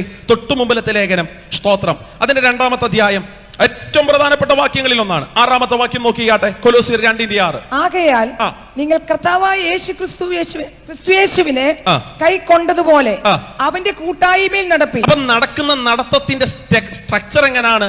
കർത്താവായ യേശു ക്രിസ്തുവിനെ നിങ്ങൾ കൈക്കൊണ്ടതുപോലെ അവന്റെ കൂട്ടായ്മയിലും എന്ത് ചെയ്യണം? നടക്കണം. എത്ര നാളാണ്? അതാ എന്റെ ചോദ്യം. 3 മാസം, 8 മാസം, 3 വർഷം, 15 വർഷം? അല്ല. പിന്നെ സ്റ്റിൽ ടു ഡെത്ത്, മരണം വരെ നിങ്ങൾ കർത്താവായ, വാക്കിന്റെ ആഴം നിങ്ങൾ കണ്ടോ? കർത്താവായ യേശുവിനെ കൈക്കൊണ്ടതുപോലെ തന്നെ അവന്റെ കൂട്ടായ്മയിലും. അതങ്ങനെ കർത്താവ് യേശുവിനെ കൈക്കൊണ്ട ദിവസം ഓർമ്മയുണ്ടോ? ഓർമ്മയുണ്ടോന്നോ? എന്റെ തമ്പുരാനെ, ഇന്നേക്ക് ചില വർഷങ്ങൾക്ക് മുമ്പ് ഏതൊരു ദൈവദാസൻ ട്രാക്ട് തന്നപ്പോ, അല്ല, ഏതൊരു ദൈവദാസൻ നമുക്ക് വേണ്ടി പ്രാർത്ഥിച്ചപ്പോ, ഈ സഭ ഈ ദേശത്തിന്റെ ഉണർവിന് വേണ്ടി പ്രാർത്ഥിക്കുന്നത് പോലെ ഇതുപോലത്തെ ഏതൊക്കെയോ കരിസ്മ ക്രൂസൈഡിനകത്ത്, ഏതൊക്കെയോ കൺവെൻഷനകത്തിരുന്ന് അവർ ഹൃദയ തകർച്ചയോടെ പ്രാർത്ഥിച്ചു. അപ്പുറത്ത് തോമസിനെ വിടുവിക്കണേ, ഇപ്പുറത്ത് അച്ചായനെ വിടുവിക്കണേ എന്നൊക്കെ പ്രാർത്ഥിച്ച പ്രാർത്ഥനയുടെ മറുപടി എന്നതുപോലെ നമ്മൾ സഭയ്ക്കകത്ത് കയറി വന്ന് രക്ഷിക്കപ്പെട്ട ദിവസം ഓർമ്മയുണ്ടോ? അല്ല. ഒരു കൺവെൻഷൻ വേദിക്കകത്ത് ഒരു ദൈവദാസൻ ചങ്ക് കയറി പ്രസംഗിക്കുക. പ്രസംഗത്തിന്റെ ഡെപ്ത് എന്ന് പറയുന്നത് യേശുവിന്റെ ക്രൂശീകരണമാണ്. ആ ക്രൂശീകരണം ഇങ്ങനെ വിശദീകരിച്ച് അദ്ദേഹം വന്നപ്പോൾ അദ്ദേഹം പറഞ്ഞു, പ്രിയരെ, പാലസ്തീന്റെ പച്ചമണ്ണിനകത്ത് 24 ടൈപ്പ് വിഷമുള്ളപ്പോ അതിനകത്ത് ഏറ്റവും വിഷം കൂടിയ മുള്ള് യേശുവിന്റെ ശിരസിനകത്ത് എടുത്തു വെച്ചു, കിരീടമാക്കി വെച്ചു മടഞ്ഞു. തമ്പുരാനെ ഒരു കോലുകൊണ്ട് അവരടിച്ചു. ആ മുൾക്കിരീടം യേശുവിന്റെ ശിരസിനകത്തെ കാണ്ടിറങ്ങി എന്നൊക്കെ പറഞ്ഞ ക്രൂശീകരണത്തിന്റെ ഭാഗം. അരുമനാഥന്റെ കയ്യിൽ ആണിതറച്ചു, കാലിനകത്തെ വലിയ കാലിരുമ്പിന്റെ ആണിതറച്ചു എന്നൊക്കെ പറയുന്ന ക്രൂശീകരണത്തിന്റെ ഭാഗം ആ കൺവെൻഷൻ വേദിക്കകത്ത് വെച്ച് അദ്ദേഹം വിശദീകരിക്കുമ്പോൾ നമ്മുടെ ഹൃദയം തകരാൻ തുടങ്ങി. ഞങ്ങളുടെ സഭ എന്ന് പറയുന്നത് ഒരു പുതിയ വർക്കാണ്. 5-5.5 വർഷമാകുന്നേ ഉള്ളൂ. ഞങ്ങളുടെ സഭയിലൊക്കെ പുതിയ ആൾക്കാരാണ് ഈ ഹൈന്ദവ മാർഗത്തിൽ നിന്നും വെച്ചാരാധന നടത്തുന്ന വീട്ടിൽ നിന്നൊക്കെ രക്ഷിക്കപ്പെട്ടു വന്നത്. വെച്ചാരാധന നടത്തുന്നു പറഞ്ഞാൽ മനസ്സിലാക്കുന്നുണ്ടോ എന്ന് എനിക്കറിയത്തില്ല. മലദൈവങ്ങൾ എന്നൊക്കെ അറിയപ്പെടുന്ന, കള്ള് കൊടുത്താൽ പ്രസാദിക്കുന്ന ദൈവം, മുറുക്കാൻ കൊടുത്താൽ പ്രസാദിക്കുന്ന ദൈവം, അങ്ങനെ വെച്ചാരാധന നടത്തുന്ന വീട്ടിൽ നിന്ന് രക്ഷിക്കപ്പെട്ടു വന്ന ഒരു ചെറിയ മൈനോറിറ്റി ആൾക്കാരാ ഇന്ന് ഞങ്ങളുടെ സഭയ്ക്കകത്തുള്ളത്. സ്തോത്രം. ചില നാളുകൾക്ക് മുമ്പ് ഒരു 21 ഡേയ്സ് ഞങ്ങളുടെ സഭയിൽ നടക്കുമ്പോൾ മീറ്റിംഗിന്റെ അവസാന ദിവസം 21-ാം ദിവസം സ്തോത്രം തിരുവത്താഴ ശുശ്രൂഷ നടക്കുക. അപ്പൊ ഞാൻ ഇങ്ങനെ മനസ്സുകൊണ്ട് ചിന്തിച്ചു, ഇവരോട് യേശുവിന്റെ ക്രൂശീകരണം പറഞ്ഞ് പ്രതിഫലിപ്പിക്കുന്നതിനേക്കാൾ അപ്പുറം അത് ദൃശ്യമണ്ഡലത്തിൽ ഒന്ന് വെളിപ്പെടുത്തിയാൽ കുറേയും കൂടെ അവർക്ക് മനസ്സിലാകുമല്ലോ എന്നൊരു ചിന്തയിൽ ഞങ്ങളുടെ കുഞ്ഞുങ്ങൾ, യൂത്ത്, ആമേൻ, പാഷൻ ഓഫ് ക്രൈസ്റ്റിൽ നിന്നും ഒരു 6-7 മിനിറ്റത്തെ ഭാഗം കട്ട് ചെയ്ത് ആമേൻ കർത്താവിന്റെ തിരുവത്താഴ ശുശ്രൂഷ നടക്കുന്നതിന് തൊട്ടു മുമ്പ് ഇത് ദൃശ്യത്തിനകത്ത് വിസിബിൾ ആയിട്ട് അവരൊന്ന് കാണിക്കാൻ തുടങ്ങി. പ്രിയരെ, ആദ്യമായിട്ട് യേശുവിന്റെ ക്രൂശീകരണം കാണുന്ന ഞങ്ങളുടെ സഭയിലെ വിശ്വാസികൾ ഉണ്ടല്ലോ, യേശുവിന്റെ കയ്യിൽ ആണിതറയ്ക്കുന്ന ഭാഗമൊക്കെ എത്തിയപ്പോ അവർ കർച്ചീഫ് എടുത്ത് പൊത്തിപ്പിടിച്ചിട്ട് പറഞ്ഞു, പാസ്റ്റർ പ്ലീസ് അത് ഓഫ് ചെയ്യ്, അത് കാണാൻ ഞങ്ങൾക്ക് പറ്റുന്നില്ല. ഞാൻ നോക്കിയപ്പോൾ ചില ആന്റിമാർ സാരിത്തുമ്പ് മുഖത്തോട് മറച്ചു വെച്ചിരിക്കുക. യേശുവിന്റെ കയ്യിലൊക്കെ കാലിനകത്തൊക്കെ ആണിതറയ്ക്കുന്ന ഭാഗം അവർക്ക് കണ്ടിരിക്കാൻ പറ്റുന്നില്ല. എന്റെ സഹോദര, അതൊരു മനുഷ്യൻ അഭിനയിച്ചതാ. ഒരു മനുഷ്യൻ അഭിനയിച്ചത് കണ്ടിരിക്കാൻ നിനക്ക് ഇത്രയും പാടുവന്നെങ്കിൽ യേശു അഭിനയിച്ചതല്ല, യേശു അത് അനുഭവിച്ചതാണ്. മനസ്സിലാകുന്നുണ്ടോ? ഇങ്ങനെ മൃഗീയമായ ശരീരത്തിനകത്ത് മുറിവുകളേറ്റ്, കൈത്തളങ്ങൾ കൊത്തളത്തിനകത്ത് ബന്ധിക്കപ്പെട്ട്, പടയാളിയുടെ ചാട്ട വാറുകൾ യേശുവിന്റെ ശരീരത്തിനകത്തെ കാഞ്ഞടിച്ചു. എത്രയോ ദിവസങ്ങൾ കൺവെൻഷൻ വേദിയിൽ നമ്മൾ കേട്ടതാ. ആ ശരീരത്തിനകത്ത് പച്ചയായ മാംസമൊക്കെ അവർ അടർത്തിയെടുത്ത് യേശുവിന്റെ രോമം പോലും പിച്ചിപ്പറിച്ച് ഇങ്ങനെ വിശദീകരിച്ച് യേശുവിന്റെ ക്രൂശീകരണം, ഒടുവിൽ യേശുവിന്റെ ക്രൂശീകരണവും പറഞ്ഞു നിർത്തുമ്പോ ആ ദൈവദാസൻ പറഞ്ഞു, പറ, ആത്മനിയോഗത്തോട് ആ മനുഷ്യൻ ചോദിച്ചു, ഈ രക്ഷിതാവായ യേശുവിനെ എത്ര പേർക്ക് വേണോ? ഈ ഇങ്ങനെ നിനക്ക് വേണ്ടി മരിച്ച കർത്താവിന് വേണ്ടി നിനക്ക് നിൽക്കാൻ താല്പര്യമുണ്ടോ എന്ന് ചോദിച്ചപ്പോ നമ്മളെ കൺവെൻഷൻ വേദിയുടെ ഏതോ ഭാഗത്ത് ഇവിടെ എന്താ നടക്കുന്നതെന്നറിയാൻ വേണ്ടി വന്നിരുന്നവരാ. പക്ഷെ ഈ ക്രൂശീകരണം അങ്ങോട്ട് വിശദീകരിച്ചപ്പോ നമ്മൾ അറിയാതെ ചങ്കുകീറി ദൈവത്തോട് പറഞ്ഞപ്പോ, ഇങ്ങനെ മരിച്ച യേശുവിനെ എനിക്കൊന്ന് വേണം കർത്താവേ എന്ന് പറഞ്ഞപ്പോ നമ്മൾ ആരെയും നോക്കിയില്ല. പബ്ലിക്കിൽ വേദിയിൽ വെച്ച് നമ്മൾ കരയാൻ തുടങ്ങി. ആ ദൈവദാസൻ പറഞ്ഞു, അങ്ങനെ പറയുന്നവർ മുമ്പിലേക്ക് വന്നാട്ടെ എന്ന് പറഞ്ഞപ്പോൾ അപ്പുറത്തെ ഇരിക്കുന്നവനെ നോക്കിയില്ല, ഇപ്പറയുള്ളവനെ നമ്മൾ നോക്കിയില്ല. വിട്ടെറിഞ്ഞിട്ട് വന്ന വലിയ സാമുദായിക പശ്ചാത്തലത്തിന്റെ ഡെപ്ത് നമ്മൾ നോക്കിയില്ല. പൗരോഹിത്യ മണ്ഡലങ്ങളെ നമ്മൾ ശ്രദ്ധിച്ചില്ല. പൗലോസ് പറയുന്നത് പോലെ ജഡരക്തങ്ങളോടോ മാംസരക്തങ്ങളോടോ ആലോചന ചോദിക്കാതെ തന്റെ ഇടത്തോട് നമ്മൾ ഫ്രണ്ടിലേക്ക് ഇറങ്ങിച്ചെന്ന് അറിയാതെ കൺവെൻഷൻ വേദിയിൽ പബ്ലിക്കലി കരമുയർത്തി നമ്മൾ കണ്ണുനീരോടെ സമർപ്പിച്ചു. നമ്മൾ യേശുവിനെ രക്ഷിതാവും കർത്താവുമായി സ്വീകരിച്ചു. ഞാനത് പറയുമ്പോ ഇന്നേക്ക് 25 വർഷങ്ങൾക്ക് മുമ്പുള്ള ഞങ്ങളുടെ ജീവിതത്തിന്റെ അനുഭവം ഞാൻ അങ്ങ് ഓർത്തുപോകുക. എല്ലാ പ്രതീക്ഷകളും അസ്തമിച്ചു. മരണത്തെ മാത്രം മുഖാമുഖം കണ്ടു. രാമെ പണിതീരാത്തൊരു ശാപം പിടിച്ച വീടിന്റെ അങ്കണത്തിനകത്ത് എന്റെ മാതാവ് മരിക്കാൻ വേണ്ടി ഇരിക്കുമ്പോ ഇനി രക്ഷപ്പെടാൻ ഒറ്റ മാർഗമില്ല. ഹിന്ദു വിശ്വാസപ്രകാരം ഒരു വീട് പണിയണമെങ്കിൽ അടിസ്ഥാനങ്ങൾ ഇടുന്ന സമയത്ത് പൂജകൾ നടത്തണം. അങ്ങനെ പൂജ ചെയ്യാൻ വന്നവർ എന്റെ അപ്പനോട് പറഞ്ഞു, അർജുന സാറേ, ഈ സ്ഥലം എങ്ങനെയാ കിട്ടിയത്? എന്റെ അപ്പന്റെ പേര് അർജുനൻ എന്നാണ്. ആമേൻ. അപ്പൻ പറഞ്ഞു, ഇത് കുടുംബസ്വത്താണ്. അവര് പറഞ്ഞു, സാറേ, അബദ്ധം പറ്റി. എന്താ പറ്റി അബദ്ധം? ഇവിടെ വീട് പണിയാൻ പറ്റത്തില്ല. അതെന്താ? ഇത് വരത്തുപൊക്കുള്ള മണ്ണ. വരത്തുപൊക്കുള്ള മണ്ണിനകത്ത് വീടെന്നല്ല, ഒന്നും പണിയാൻ പറ്റത്തില്ല. ഇത് ശാപത്തിന്റെ സ്ഥലമാ സാറേ, ഇത് ശാപത്തിന്റെ മണ്ണ.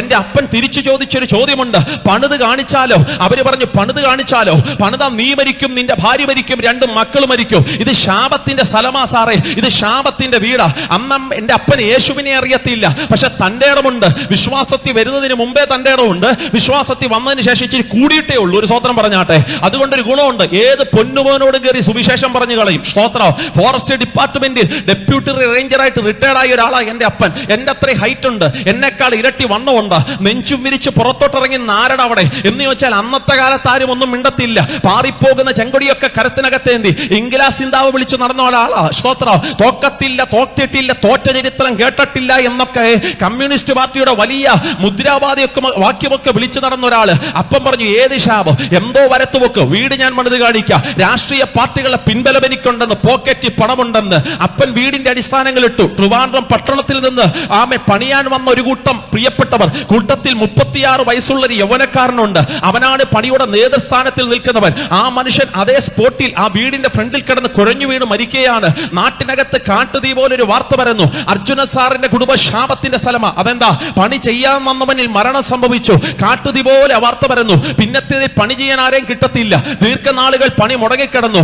ആമേ സ്തോത്രം. എന്നാൽ പണിയുടെ 2ാം ഘട്ടം ആരംഭിച്ചു. ഈ നാട്ടുകാർക്ക് ഒരു ഗുണമുണ്ട്, എന്നാന്നറിയാമോ? കുറെ വാർത്തയുടെ പുറകെ അവർ കുറെ നാൾ നടക്കും. പുതിയ വാർത്ത വരുമ്പോൾ അവർ പഴയത് മറന്നു പൊക്കോളും. ഒരു സ്തോത്രം പറഞ്ഞാട്ടെ. അത് നാട്ടുകാർക്ക് ദൈവം കൊടുത്തിരിക്കുന്ന ഒരു ടാലന്റാ. അങ്ങനെ ഞങ്ങളുടെ നാട്ടിൽ പുതിയ വാർത്തകൾ അതൊക്കെ വന്നപ്പോ ഞങ്ങളുടെ വീടും വീടിന്റെ ശാപമൊക്കെ നാട്ടുകാർ മറക്കാൻ തുടങ്ങി. ഈ സമയത്ത് അപ്പൻ പണിയുടെ 2ാം ഘട്ടം ആരംഭിച്ചു. ടോപ്പ് വാർക്കുന്ന സമയം. എന്റെ അച്ഛന്റെ പെങ്ങളുടെ മകൻ തൊട്ടപ്പുറേ താമസിക്കുന്നുണ്ട്. അച്ചാച്ചൻ അന്ന് വയസ്സ് 22. പണി കാണാൻ വേണ്ടി ടോപ്പിലോട്ടൊന്ന് കയറി വന്നതാ. വാർത്ത വെച്ചിരിക്കുന്ന ഒരു പില്ലർ, അതിനകത്തേക്ക് ചാരിരിക്കുക, എല്ലാം കൂടി ഇടിഞ്ഞു പൊളിഞ്ഞ് താഴേക്ക് വീഴുക. ഊഹിക്കാൻ പറ്റുന്നുണ്ടോ? ഒരു ടോപ്പ് മൊത്തം ഇടിഞ്ഞ് താഴേക്ക് വീഴുക. രക്തത്തിൽ കുളിച്ചു കിടക്കുന്ന യൗവനക്കാരനെ വാരിയെടുത്ത് ട്രിവാൻഡ്രം മെഡിക്കൽ കോളേജിലേക്ക് കൊണ്ടുപോകുമ്പോ നാട്ടുകാരെ ഉറപ്പിച്ചു പറഞ്ഞു, ഇത് ശാപത്തിന്റെ സ്ഥലമാ, ഇത് ശാപത്തിന്റെ വീടാ. ഇങ്ങനൊരു അനർത്ഥം നമ്മൾ കണ്ടിട്ടുണ്ടോ? ഇങ്ങനൊരു പ്രതികൂലം നമ്മൾ കണ്ടിട്ടുണ്ടോ? അവിടെ നിർത്തിക്കൊണ്ട് എന്റെ ആമുഖ സന്ദേശം ഞാൻ പറഞ്ഞത്, ഇതൊന്നിന്റെയും അവസാനമല്ലെന്ന്, നിന്റെ ജീവിതത്തിൽ ചിലത് ആരംഭിക്കാൻ സമയമായെന്ന് വിശ്വസിക്കുന്നവർക്കായി ഞാൻ ദൈവത്തിന് സ്തോത്രം പറയുക. ആമേ സ്തോത്രം. അതെ, ദേശത്തിനകത്തെല്ലാം ആ വാർത്ത വരുന്നു, ഇത് ശാപത്തിന്റെ സ്ഥലമാ, ഇത് ശാപത്തിന്റെ വീടാ. അവിടെ നിർത്തിക്കൊണ്ട് പ്രാർത്ഥിക്കുന്ന ദൈവമക്കളോട് ഒരു കൊച്ചു ദൂത് കൂടെ ഞാൻ പറയാം. നമ്മുടെ ഭാവി നിർണ്ണയിക്കുന്ന നാട്ടുകാരല്ലെന്ന് വിശ്വസിക്കുന്നവർക്കായി സ്തോത്രം. നമ്മുടെ ഭാവി നിർണ്ണയിക്കുന്നത് ജാതകം എഴുതുന്നവനല്ല, നമ്മുടെ ഭാവി നിർണ്ണയിക്കുന്ന ഒരു മന്ത്രവാദിയല്ല. യേശുവിന്റെ അധികാരമുള്ള നാമത്തിൽ പിന്നെ ഉദരത്തിനകത്ത് ഉരുവാകുന്നതിനേക്കാൾ മുമ്പ് എന്നെ കണ്ടവനത്ര എന്റെ ഭാവി നിർണ്ണയിക്കുന്നത് എന്ന് വിശ്വസിക്കുന്ന ദൈവത്തിന്റെ മക്കൾക്കായി നന്ദിയോടെ ഞാൻ ദൈവത്തിന് സ്തോത്രം പറയുന്നു. നമ്മുടെ ഭാവി നിർണ്ണയിക്കുന്ന ഒരു പടച്ച തമ്പുരാന്റെ സാന്നിധ്യം. ഇനി ഇച്ചിനും കൂടെ ഇറങ്ങി ഞാനൊരു പദം പറയാ. ഞാൻ എപ്പോഴും എന്റെ പ്രസംഗവേദിയിൽ പറയുന്ന ഒരു പദമുണ്ട്. എന്റെ പ്രസംഗത്തിന്റെ, എന്റെ വായിൽ നിന്ന് വരുന്ന സകല വാക്കുകളുടെ ഉത്തരവാദിത്തം അതെന്റേതായിരിക്കും കേട്ടോ. സോഷ്യൽ മീഡിയ ഒക്കെ ഇത്ര സജീവമായിരിക്കുന്നുണ്ടാണ് ഞാൻ ഈ പദം പറയുന്നത്. എനിക്ക് സഭയെ ഒത്തിരി ഇഷ്ടമാണ്. പലപ്പോഴും ഇവിടെ വരണം, പ്രസംഗിക്കാനല്ല, ഒരു യോഗത്തിലെങ്കിലും കുടുംബമായിട്ട് പങ്കെടുക്കാൻ വരണം എന്ന് മനസ്സുകൊണ്ട് ആഗ്രഹിച്ച ഒരാളാണ് ഞാൻ. കണ്ടിട്ടില്ല, ആദ്യമായിട്ടാണ് ഞാൻ ഈ സഭയെ കാണുന്നതെങ്കിലും ഒത്തിരി ഞാൻ നിങ്ങളെ സ്നേഹിക്കുന്നുണ്ട്. സോഷ്യൽ മീഡിയയിലൊക്കെ നിങ്ങളെ മെസ്സേജുകളൊക്കെ പലപ്പോഴും ഞാൻ പരതുകയും യാത്രകളൊക്കെ കാണുകയും ചെയ്യും. അനുഗ്രഹിക്കപ്പെട്ട സഭ ഇതിന്റെ തുടക്ക സമയം മുതൽ ഇവിടം വരെ ദൈവം പരിപാലിച്ചല്ലോ. ഈ സഭ എൻ്റെ ഒരു സഭ പോലെ ഞാൻ കാണുന്നു. പക്ഷേ എന്റെ വായിൽ നിന്ന് വീഴുന്ന സകല വാക്കിന്റെ ഉത്തരവാദിത്വം ഈ സ്ഥലം സഭയ്ക്കുള്ളതല്ല, അത് എനിക്കുള്ളത് തന്നെയാണ്. സ്തോത്രം. എന്റെ ചേച്ചിയുടെ ആയുസ് എന്ന് പറയുന്നത് ജാതകപ്രകാരം 13 വയസ്സാ. 13ാമത്തെ വയസ്സിൽ ഇവിടെ ചത്തൊതുങ്ങുമെന്ന ജാതകപ്രകാരം. പക്ഷെ ഇന്ന് എന്റെ ചേച്ചിക്ക് പ്രായം 35. നിങ്ങൾ പറ, ആ സാധനം ഞാൻ എടുത്ത് കത്തിച്ചു കളയണ്ടേ? കത്തിച്ചു കളഞ്ഞെന്നേ. സ്തോത്രം. ജാതകമല്ല നമ്മുടെ ഭാവി നിർണ്ണയിക്കുന്നത്. വിശ്വസിക്കുന്നവർക്കായി സ്തോത്രം. ഇനി ഇച്ചിനും കൂടെ ഇറങ്ങി ഞാനൊരു പദം പറയാ. ആമേൻ. സ്തോത്രം. മാതാപിതാക്കന്മാര് പോലുമല്ല നമ്മുടെ ഭാവി നിർണ്ണയിക്കുന്നത്. സ്തോത്രം. ഇതിനകത്തിരിക്കുന്ന മമ്മിമാര് ദൈവത്തോട് ചോദിക്ക്, ഇതിനകത്തിരിക്കുന്ന പപ്പമാര് ദൈവത്തോട് ചോദിക്ക്. ഉദരത്തിനകത്ത് 9 മാസം കൊണ്ടു നടന്ന് വേദനയോടെ പേറി പ്രസവിച്ചതല്ലേ തമ്പുരാനെ? അതിന്റെ അസ്ഥികൾ ഒടിയുന്ന വേദന സഹിച്ച് ഞാൻ പിറന്നതല്ലേ? ജന്മം കൊടുത്തതല്ലയോ? അവൻ നാടൻ ഭാഷയിൽ പറഞ്ഞാൽ തലക്കകത്ത് വെച്ചാൽ പേനരിക്കുമ്പോൾ, തറയിൽ വെച്ചാൽ ഉറുമ്പരിക്കുമ്പോൾ അങ്ങനെ കൊണ്ടു നടന്ന് വളർത്തിയതല്ലയോ? എന്റെ കൊച്ചിന്റെ ഭാവി ഞാനൊന്ന് ഷെഡ്യൂൾ ചെയ്യട്ടെ എന്ന് ചോദിച്ചാൽ പോലും സ്വർഗത്തിലിരിക്കുന്ന തമ്പുരാൻ എഴുന്നേറ്റ് വന്നിട്ട് പറയോ, നിന്റെ കൊച്ചിന്റെ ഭാവി നീ പോലും നിർണ്ണയിക്കണ്ട, അത് ഞാൻ നിർണ്ണയിച്ചു വെച്ചിരിക്കുകയാണ്. വിശ്വസിക്കുന്നവർക്ക് ദൈവത്തിന് ഞാൻ സ്തോത്രം പറയുക. അല്ല, എന്റെ ഭാവി നിർണ്ണയിക്കേണ്ടത് എന്റെ അപ്പനും അമ്മയുമായിരുന്നെങ്കിൽ ഇന്ന് രാവിലത്തെ യോഗത്തിൽ അഭിമന്യു എന്ന ഞാൻ പ്രസംഗിക്കാൻ ഉണ്ടാകത്തില്ല. അതെന്താ? എന്റെ അമ്മയുടെ ഉദരത്തിൽ 2ാം മാസം ഞാൻ കിടക്കുമ്പോഴാ എന്റെ അമ്മ തിരിച്ചറിഞ്ഞത് അകത്തൊരു ജീവൻ തുടിക്കുന്നുണ്ട്. പക്ഷെ എന്നെ എന്റെ അമ്മയ്ക്ക് വേണ്ട. അതെന്താ? ഞാനും കൂടെ ജനിച്ചാലേ എന്നെ കൂടെ വളർത്താൻ ഒരു സാഹചര്യം എന്റെ വീടിനകത്തില്ല. സ്തോത്രം. എനിക്ക് മുമ്പൊരാളുണ്ട്, അതെന്റെ സഹോദരിയാ. ഇനി ഞാനും കൂടെ ജനിച്ചാൽ, അന്ന് ദാരിദ്ര്യമൊക്കെ കൊടികുത്തി വാഴുന്ന കാലഘട്ടമല്ലേ, ആകെ ഇനി ഞാനും കൂടെ ജനിച്ചാൽ എന്തോ ചെലവാ എന്ന് ചിന്തിച്ച് എന്റെ മാതാവ് എന്നെ അബോഷം ചെയ്യാൻ വേണ്ടി തീരുമാനിച്ചു. പക്ഷെ പ്രശ്നം, അബോഷം ചെയ്യണമെങ്കിൽ പൈസ വേണം വെച്ചാ. അതുകൊണ്ട് എന്നെ അമ്മ ചെയ്തൊരു കാര്യമുണ്ട്. 2ാം മാസം വലിയ കയ്യാലയുടെ മണ്ടയ്ക്ക് കയറി നിൽക്കും. കയ്യാല എന്നൊക്കെ പറഞ്ഞാൽ മനസ്സിലാകുന്നുണ്ടോ? ഓക്കെ, ഞാനൊരു കൊട്ടാരക്കരക്കാരനാകുന്നുണ്ട്, ആ ഭാഷയിൽ എനിക്ക് പറയാൻ അറിയാൻ പാടുള്ളൂ. സ്തോത്രം. വലിയ തിട്ടായുടെ മണ്ടയ്ക്ക് കയറി നിൽക്കും. എന്നിട്ട് 3, 2, 1 എന്ന് പറഞ്ഞ് എന്റെ മാതാവ് താഴോട്ടങ്ങ് എടുത്ത് ചാടും. ഞാനങ്ങ് ചാകുന്നെങ്കിൽ ചാകട്ടെന്ന്, എന്നിട്ട് ഞാൻ ചത്തില്ലെന്ന് ഒരു സ്തോത്രം പറഞ്ഞാട്ടെ. അപ്പൊ അമ്മയോട് ആരോ പറഞ്ഞു, കപ്പയ്ക്ക ജ്യൂസ് കലക്കി കുടിച്ചാൽ മതി, കൊച്ചു കലകിപ്പൊക്കോളൂ എന്ന്. കിലോ കണക്കിന് കപ്പയ്ക്ക മേടിച്ചും പൈനാപ്പിൾ മേടിച്ചു തച്ചിനിരുന്ന് എന്റെ മാതാവ് ജ്യൂസ് അടിച്ചു കുടിക്കാൻ തുടങ്ങി. കുടിക്കുന്നോറും ഞാൻ പുഷ്ടി പ്രാപിക്കുന്നതല്ലാതെ കലകിപ്പോകുന്നില്ല മാമി. ഒരു ഗതിയും പരഗതിയും ഇല്ലെന്ന് കണ്ടപ്പോ കൊല്ലത്തൊരു ഹോസ്പിറ്റലിൽ ഡോക്ടറെ ചെന്ന് കണ്ടിട്ട് പറഞ്ഞു, സാറേ ഞങ്ങൾക്ക് ഈ കൊച്ചിനെ വേണ്ട. ഡോക്ടർ പറഞ്ഞ്, കാര്യം പറ, അത് ഇത് ആക്സിഡന്റലി ഉണ്ടായതാ, അല്ല ഇതിനെ വളർത്താൻ ഒരു പ്രിപ്പറേഷൻ ഇപ്പൊ ഞങ്ങൾക്കില്ല, അതുകൊണ്ട് കുഞ്ഞിനെ വേണ്ടെന്ന് പറഞ്ഞപ്പോ ഡോക്ടർ പറഞ്ഞു, നിങ്ങൾക്ക് വേണ്ടെങ്കിൽ എനിക്കാണ് ആവശ്യം, തീർത്ത് കളയാന്ന്. ഒരു ഇഞ്ചക്ഷൻ കൊടുത്തു, കുറച്ച് ടാബ്ലറ്റ് കൊടുത്തു. അവൻ ഹോസ്പിറ്റലിൽ റൂമും കൂടെ കിടത്തിയിട്ട് പറഞ്ഞു, അവിടെ കിടന്നു, നാളെ രാവിലെ അബോഷനുള്ള കാര്യങ്ങൾ സെറ്റ് ചെയ്യും. അന്ന് രാത്രി ഡോക്ടർ അങ്ങ് തിരിച്ചു വീട്ടിൽ പോയി. പക്ഷെ നിങ്ങൾക്കറിയാമോ, പിറ്റേന്ന് വന്ന ഡോക്ടർ എന്നെ അമ്മയോട് ചോദിക്കുക, ഈ കുഞ്ഞിനെ നമുക്ക് കൊല്ലണോന്ന്. അമ്മ ചോദിച്ചു, അതെന്നാ പറച്ചില്ല, ഇന്നലെ സമ്മതിച്ചേച്ചും പോയതല്ലേ അമ്മ. അപ്പൊ ഡോക്ടർ പറഞ്ഞു, സമ്മതിച്ചിട്ട് പോയതുള്ളത് ശരിയാ, പക്ഷെ ഇന്നലെ രാത്രി പോയി കിടന്നിട്ടേ എനിക്ക് സ്വസ്ഥതയോടെ ഉറങ്ങാൻ പറ്റുന്നില്ലെന്ന്. യേശുവിനെ അറിയാത്ത, എന്റെ മുഖം കാണാത്ത ഡോക്ടർക്ക് സ്വസ്ഥത കൊടുക്കാത്തവനെയാ ഇന്ന് രാവിലെ ഞാൻ പ്രസംഗിക്കുന്നത്. നിന്റെ സന്തതി വാക്തത്ത സന്തതിയാണെങ്കിൽ ഒരു ഫറവോനെ ശക്തിക്കും ദൈവം വിട്ടുകൊടുക്കത്തില്ലെന്ന്. നിന്റെ സന്തതി പ്രോമിസ് ആണെങ്കിൽ ഒരു ഹെരോദ മണ്ഡലത്തിനു അകത്ത് അഭിഷേകമുള്ള ദൈവമക്കൾ ആത്മാവിൽ ശബ്ദമുയർത്തി സ്തോത്രം പറഞ്ഞിട്ട് പറ, എന്റെ സന്തതി വാക്തത്ത സന്തതിയാണെങ്കിൽ, എന്റെ കുഞ്ഞ് പ്രോമിസിന്റെ സൺ ആണെങ്കിൽ രക്തം ശയ്യം, രക്തം ശയ്യം, രക്തം ശയ്യം, രക്തം ശയ്യം, രക്തം ശയ്യം, രക്തം യേശുവ രക്തം, രക്തം ശയ്യം. രൂഢവരന്തല വൈഡവരന്തക രപ്തല വക്ഷവരന്തല വൈഡവരന്തക രപ്ത രവസ്തകരാദി. യേശുവിന്റെ മഹത്വം ഇന്ന് രാവിലെ ഞങ്ങളുടെ നടുവിൽ വാഴുമവിന അരകപരം ഷാദകലം വേദകസി ഇരിക്കുന്ന ചില മാതാപിതാക്കന്മാരോട് ഞാൻ പ്രവചിച്ചു പറയാ, നിന്റെ സന്തതി വാക്തത്ത സന്തതിയാണെങ്കിൽ ഒരു ഫറവോനെ ശക്തിക്കും ദൈവം വിട്ടുകൊടുക്കത്തില്ല, ഒരു ഹെരോദ മണ്ഡലത്തിനും ദൈവം വിട്ടുകൊടുക്കത്തില്ല. വിശ്വസിക്കുന്നവർ ഇന്ന് രാവിലെ പറ, എന്റെ കുഞ്ഞ് ഈ ദൂത് കേൾക്കാൻ ഇവിടെ ഇല്ല, എന്റെ കുഞ്ഞായിരിക്കുന്ന ഹോസ്റ്റലിനകത്ത്, എന്റെ കുഞ്ഞായിരിക്കുന്ന റൂമിനകത്ത് ഈ ദൂത് ഇന്ന് രാവിലെ വാഴാൻ പോകുമവിനായി സ്തോത്രം. കരമടിച്ച് ശക്തിയോടെ ദൈവത്തെ ആരാധിക്കാൻ കഴിയുന്നവർ ശക്തിയോടെ കരങ്ങളെല്ലാം ചേർത്തടിച്ച് ആത്മശക്തിയോടെ ദൈവ സാന്നിധ്യത്തിന്റെ മഹത്വം ഇന്ന് രാവിലെ നമ്മുടെ നടുവിൽ വാഴട്ടെ. പരിശുദ്ധാത്മാവിന്റെ ശക്തി ഇന്ന് രാവിലെ നമ്മുടെ നടുവിൽ വാഴട്ടെ. ഒരു ഹെരോദ മണ്ഡലത്തിനുമില്ല നിന്റെ സന്തതിയെ വിട്ടുകൊടുക്കത്തില്ല. പരിശുദ്ധാത്മാവിന്റെ പ്രോമിസ് അതിനെ കുറിച്ചുണ്ടെന്ന് യേശുവിന്റെ നാമത്തിൽ ആ ദൂത് അങ്ങനെ തന്നെ സംഭവിക്കട്ടെ. ൂടംബാരം ശാരംബാലം ധേരം ധേരം വൈഡംബാലം ധേരഗദാനക ധേനഗദാനക ധേനഗദേനക ധീനഗദേ അന്തലഗത്തി ശംബലഗത്തി ശംബലഗത്തി വൈഡബരന്തക രത്തകലസ്തക രാധകരന്തല വൈഡബനെ അത്തലഗത്തി ശംബലഗത്തി ശാദകരന്തല വൈഡബരന്തക രൂഢബരംശബരന്തല വൈഡബരന്തക രന്തല വൈഡബനെ റിക്തലഗത്തി ശംബലഗത്തി ശാദലഗത്തി ശംബലഗ റിക്തകലക്ഷക രന്തല വൈഡം ധൂടം ഭാരം ശാരം ധേരം ധീരം ധേരം വൈഡം ദേ അത്തുല ബത്തുല ബന്തല ബന്തുല നഗതേനക ധീനഗദ ലക്തക രക്തക രക്തക ലക്ഷക രന്തല ബത്തുര വംശമ രന്തല വൈഡമ രന്തല വൈത്വക നേതക നാദക നേതക ലക്തക രക്തക്ഷാന ധീരത്തേല ശാന ധേരേ ധീര ദാന ധൂട ബാന ശാന ധേരേ ധീര അന്തല ബാനെ വിക്തകരേതി രക്തകരേതി ശാനകരേരേ ധൂടാമാന വിക്തകരേതി രക്തകരേതി രക്തം ശായ രക്തം ശായ രക്തം ശായ രക്തം ശായ ൂടാമാന രക്തകരേതി ഹസ്തകരേതി രംബല ബത്തുര വംശപരംബല ധൂടപരംബല വൈഡപരംബല ധീനക ധേനക ധീനക ധാനക ധീനക ധേനക ധീനക ധേനക ധൂടപരംശപരംബല വൈഡ ധീന ദാന രക്തം ശയ്യം രക്തം ശയ്യം രക്തം ശയ്യം രക്തം ശയ്യം രക്തം ശയ്യം രക്തം ശയ്യം. യേശുവിന്റെ അധികാരമുള്ള നാമത്തിൽ ഞങ്ങൾ ഒരുമിച്ച് ജയമെടുക്കുക.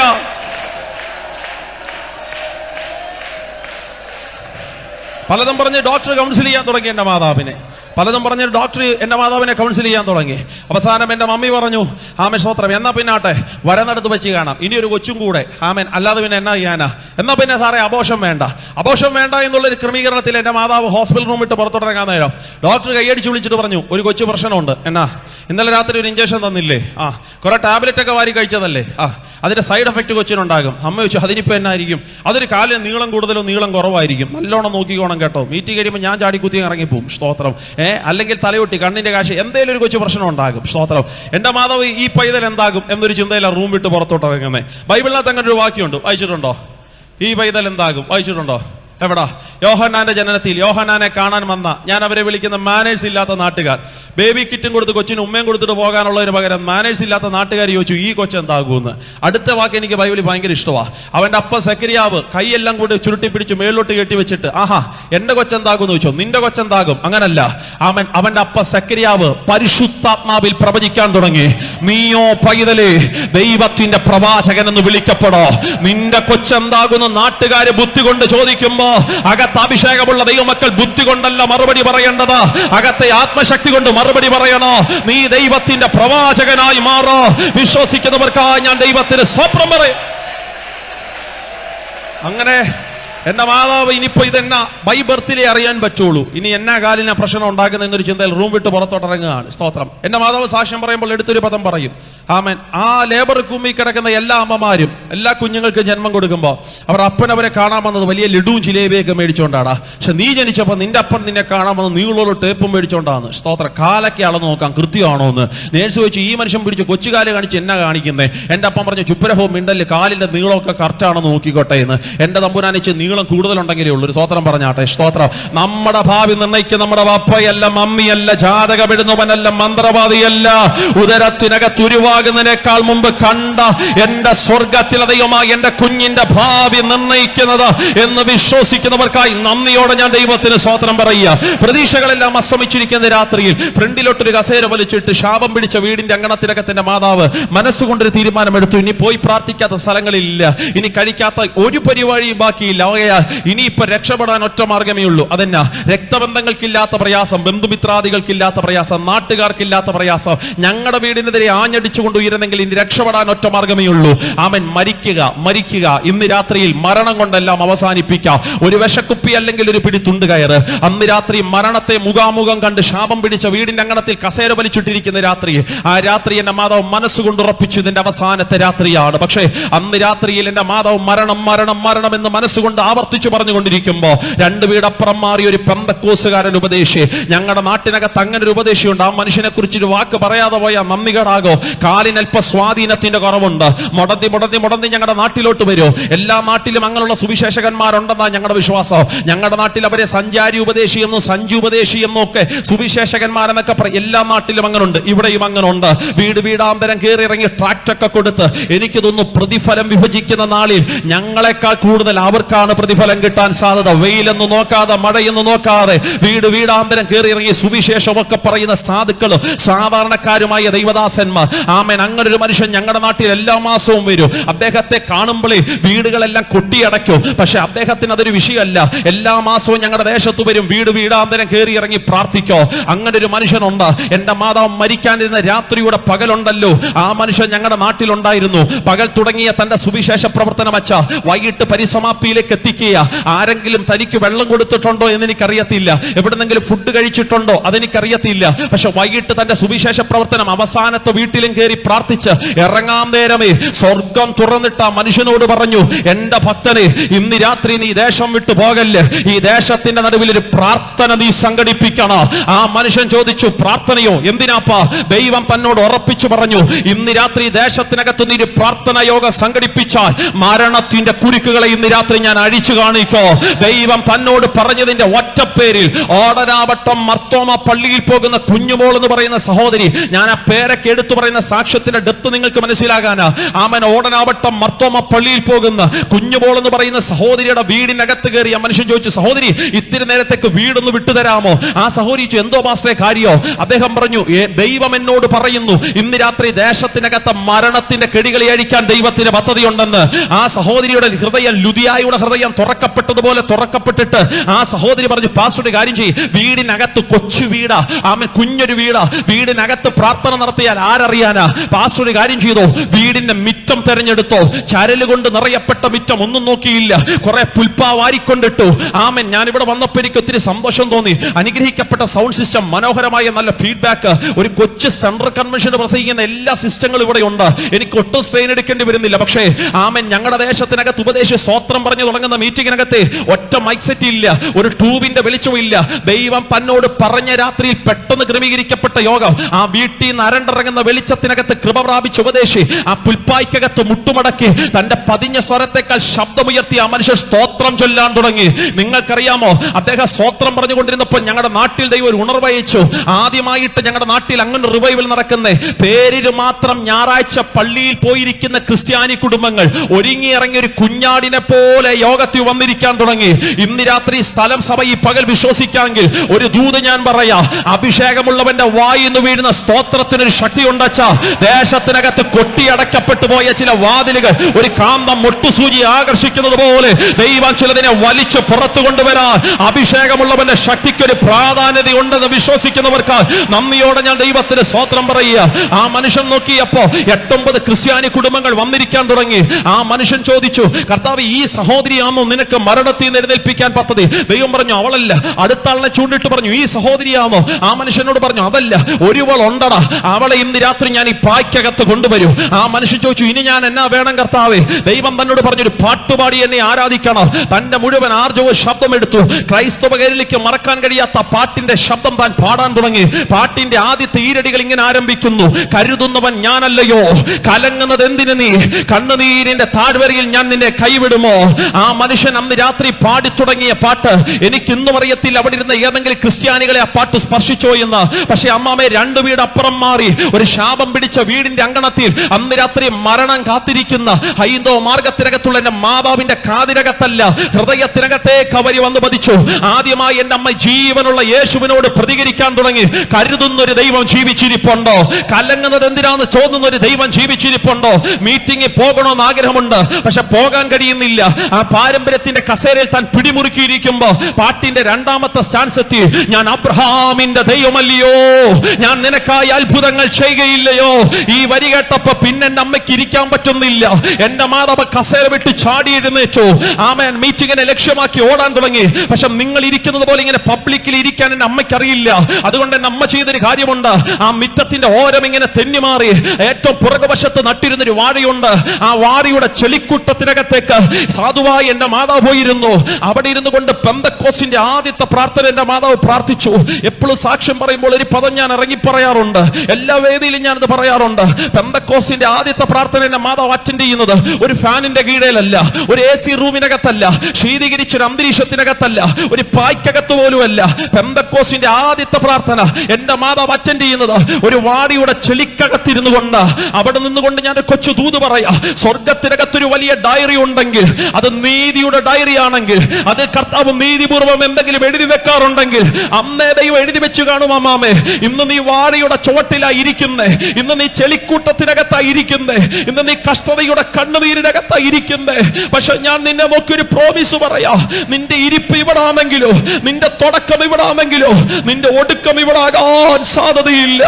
നിന്റെ ഒടുക്കം ഇവിടെ ആകാൻ സാധ്യതയില്ല. ഞാൻ കുഞ്ഞുങ്ങളെ മാനിക്കും കേട്ടോ.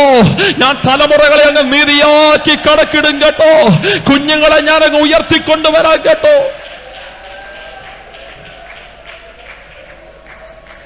എല്ലാ പ്രസംഗവേദിക്കകത്തും ഞാൻ ഈ വാക്ക് എടുത്തു പറയുന്ന ഒരാളാണ്. ഇന്ന് അഭിമന്യു പാസ്റ്റർക്ക് 10 മാന്യത കിട്ടിയിട്ടുണ്ടെങ്കിൽ, ഇന്ന് എനിക്ക് ദൈവം 10 വേദി തന്നിട്ടുണ്ടെങ്കിൽ, എപ്പോഴും അല്ല, പക്ഷെ ചില മീറ്റിംഗ് കഴിഞ്ഞ് വീട്ടിലോട്ട് പോകുമ്പോൾ എൻ്റെ വണ്ടിക്കകത്തിരിക്കുമ്പോൾ എൻ്റെ കണ്ണ് നിറയും. സാധാരണ ഞാൻ എൻ്റെ മീറ്റിങ്ങിൽ ആരെയും കൊണ്ടുപോകാറില്ല. ഒന്നെങ്കിൽ എൻ്റെ വൈഫ് എൻ്റെ കൂടെ വേണം.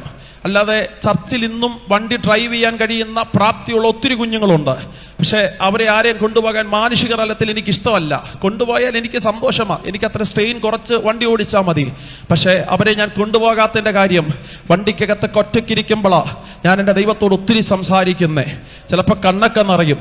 ഞാൻ ദൈവത്തോട് ചോദിക്കും, അപ്പാ, ആ മീറ്റിങ്ങിൽ പോകാൻ ഞാൻ പ്രാപ്തനല്ല, അവിടെ പ്രസംഗിക്കാൻ ഞാൻ യോഗ്യനല്ല. ചില രാജ്യങ്ങൾക്കകത്ത് എമിഗ്രേഷന് ക്യൂ നിൽക്കുമ്പോൾ, ചില എയർപോർട്ടുകൾക്കകത്ത് ചെന്നിറങ്ങുമ്പോൾ, ചില വേദികൾക്കകത്ത് നിന്ന് പ്രസംഗിക്കുമ്പോൾ ഞാൻ ദൈവത്തോട് ചോദിക്കും, അപ്പാ, ഇവിടെ വരാൻ ഞാൻ പ്രാപ്തനല്ല. അപ്പോഴെല്ലാം ദൈവം എൻ്റെ കാതിനോട് പറയുന്നൊരു സ്റ്റേറ്റ്മെന്റ് ഉണ്ട്, എടാ, അത് നിന്റെ പ്രസംഗത്തിന്റെ കൂടുതലല്ലടാ, അത് നിന്റെ പ്രവചനത്തിന്റെ കൂടുതലല്ല, അത് നിന്റെ വാക്ചാതുര്യമല്ല. അല്ലച്ചാ, എനിക്കുറപ്പാ. കാര്യം ഇന്നും എന്നേക്കാൾ പ്രസംഗിക്കുന്നവർ കേരളത്തിനകത്തുണ്ട്, എന്നേക്കാൾ പ്രാർത്ഥിക്കുന്നവർ ഇന്നും കേരളക്കരയിലുണ്ട്. ദൈവം എന്നോട് പറയും, നോ, അത് നിന്റെ വാക്ചാതുര്യമല്ല. പിന്നെ നിന്റെ മാതാവ് 25 വർഷങ്ങൾക്ക് മുമ്പ് ആ വാടിയുടെ ചുവട്ടിനകത്തിരുന്നപ്പോ ഞാനൊരു പ്രോമിസ് പറഞ്ഞായിരുന്നു, കുഞ്ഞുങ്ങളെ ഞാൻ മാനിക്കും കേട്ടോ, തലമുറകളെ ഞാൻ അങ്ങ് ഉയർത്തിക്കൊണ്ടുവരും, അവരെ ഞാൻ എന്തായാലും കൈവിടത്തില്ല.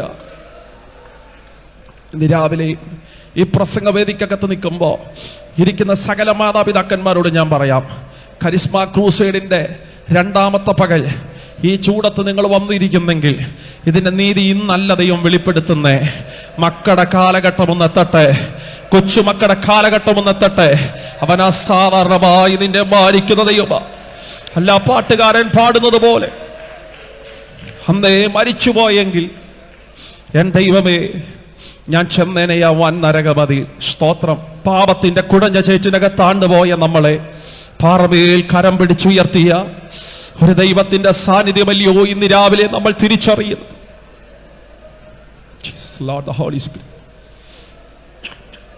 കഴിഞ്ഞ ദിവസവും ഞാൻ എൻ്റെ സഹോദരിയെ വിളിച്ചിട്ട് ചോദിച്ചു, എടാ, നമ്മുടെ മേൽ ഇത്രയും മാന്യത വെളിപ്പെട്ട് വന്നതിന്റെ രഹസ്യം നിനക്കറിയാവോ? അവളും നിസ്സംശയം എന്നോട് പറഞ്ഞു, അറിയാം. നമ്മുടെ മാതാവ് അവിടെ പോയിരുന്ന് പ്രാർത്ഥിച്ചതിന്റെ നീതിയല്ലയോ? പാട്ടുകാരൻ പാടുന്നത് പോലെ ആഴിയെന്നോർത്തില്ല, ആഴമരാഞ്ഞില്ല, അങ്ങ് എടുത്ത് ചാടുകായിരുന്നു പ്രിയനെ. അങ്ങനെ വിശ്വാസത്തിന്റെ കാൽച്ചുവടുകൾ എടുത്തു വെച്ച പ്രാർത്ഥിക്കുന്ന ദൈവമക്കൾ ഇന്ന് രാവിലത്തെ മീറ്റിങ്ങിനകത്ത് വന്നിട്ടില്ലയോ? എനിക്കറിയാം, ഒന്നും കണ്ടിട്ടല്ല എൻ ജീവിതാരംഭം വിശ്വാസ കാൽച്ചുവടിലത്രേ. അന്ന് കളിയാക്കൽ ഒത്തിരി അനുഭവിച്ചതാ. രക്തബന്ധങ്ങൾ ആഗ്രഹിച്ച വിവാഹങ്ങൾ നടത്തുമ്പോഴും നീ വിവാഹത്തിന് വരണ്ടെന്ന് പറഞ്ഞ് പേരെഴുതി തള്ളി മാറ്റിയവർ ഈ കൂട്ടത്തിനകത്തില്ലേ? പക്ഷെ തമ്പുരാന്റെ ലിസ്റ്റിനകത്ത് അവൻ നമ്മുടെ പേരെഴുതി ചേർത്തില്ലേ? ഇത് ദൈവത്തിന്റെ മാന്യതയല്ലാതെ വേറെന്നാ?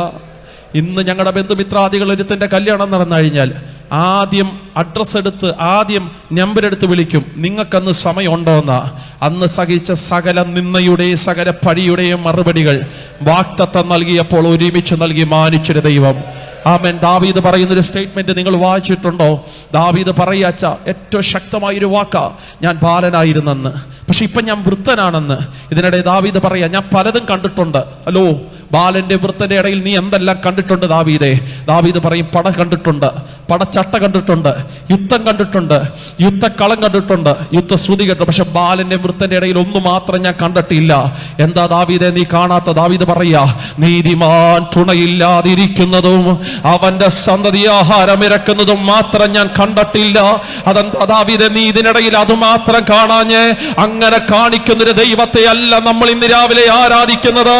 പ്രാർത്ഥിക്കുന്നവനെ കൈവിടാത്തൊരു സ്വർഗത്തിലെ ദൈവം, പ്രാർത്ഥിക്കുന്നവനെ ഉപേക്ഷിക്കാത്തൊരു സ്വർഗത്തിലെ ദൈവം, അകം തിളയ്ക്കുന്ന വിശ്വാസത്തോടെ എത്ര ദൈവ മക്കൾക്ക് ഇന്ന് രാവിലെ പറയാൻ കഴിയുന്നുണ്ടപ്പാ, നിന്റെ നീതിയുടെ വലങ്കര ഞങ്ങളുടെ ശിരസിൽ വന്നല്ലോ.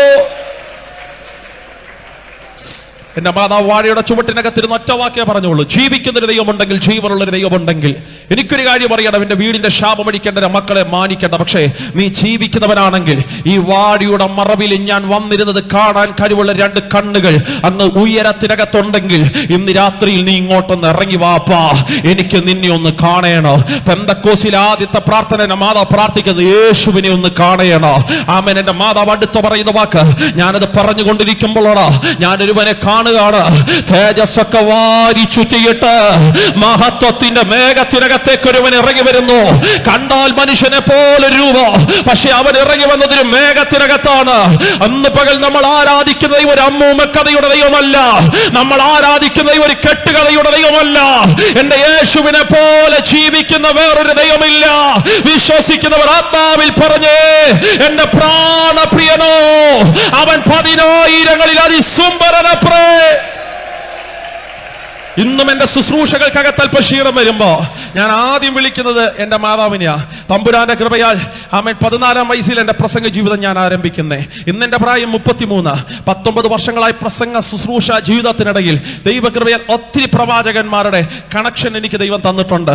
ഇന്നും ഒരു വിഷയം വന്നാൽ ഒന്ന് വിളിച്ച് സംസാരിക്കാൻ കഴിയുന്നതും പ്രാർത്ഥിക്കാൻ പറ്റുന്നതുമായ നിരവധി പ്രവാചകന്മാരുടെ ലിസ്റ്റ് എന്റെ ഫോണിനകത്തുണ്ട്. പക്ഷേ ഇന്നും എനിക്കൊരു ഭാരം വന്നാൽ ഞാൻ ആദ്യം എന്റെ മാതാവിനെ വിളിക്കുകയുള്ളൂ. കഴിഞ്ഞ കുറെ നാളുകൾക്ക് മുമ്പ് അമ്മയെ ഞാൻ വിളിച്ച അവസാനം വീണ്ടും ഒന്നുകൂടെ ആ സാക്ഷ്യം ചോദിച്ചിട്ട് ഞാൻ പറഞ്ഞു, അമ്മ ആ സാക്ഷ്യം ഒന്നുകൂടെ പറ, എനിക്ക് ക്ഷീണം വരുമ്പോൾ അത് കേൾക്കുമ്പോൾ ഒരു ബലമാ. യേശുവിനെ കണ്ടു എന്നുള്ള ഭാഗം എത്തുമ്പോ ഞാൻ ഇടയ്ക്ക് ചോദിക്കും, മുഖം കണ്ടായിരുന്നോ? അമ്മ പറയും, മുഖം കണ്ടില്ലടാ, അത് തേജസ് വാരി ചുറ്റൊരു മുഖമായിരുന്നു. പക്ഷെ അവൻ എന്നെ തൊടുന്നത് ഞാൻ തിരിച്ചറിഞ്ഞു. തൊട്ടതാര എന്നറിയാൻ വേണ്ടി എന്റെ മാതാവ് കണ്ണു തുറന്നു. കണ്ണു തുറന്നപ്പോൾ അതെനിക്ക് മനസ്സിലാകുന്നേ, താൻ ഇപ്പൊ ഇരിക്കുന്ന വാടിയുടെ മറവിലല്ല, ആ മീറ്റിംഗിന്റെ ഏറ്റവും ഫ്രണ്ടിലത്തെ റോയില. ഇതിനിടയിൽ വെച്ച് എഴുന്നേറ്റത് എനിക്കറിയില്ല, നടന്നതറിയില്ല. ആകയാൽ പെന്തക്കോസിനകത്ത് ആത്മവിശുദ്ധിയില്ലെന്ന് ആര് പ്രസംഗിച്ചാലും തിരിച്ചു ഞാൻ പ്രസംഗിക്കും. വിശ്വസിക്കുന്നവനെ അവൻ പോലും അറിയാതെ അവൻ ഇരിക്കുന്ന ഇടത്തുനിന്ന് ഉയർത്തിക്കൊണ്ടുപോകുന്ന ഒരു ദൈവത്തിന്റെ പരിശുദ്ധാത്മാവ് നമ്മുടെ യോഗത്തിനകത്തുണ്ടെന്ന് വിശ്വസിക്കുന്ന എത്ര ദൈവത്തിന്റെ മക്കൾ ഇന്ന് പകലത്തെ മീറ്റിംഗിനകത്ത് വന്നിട്ടുണ്ട്.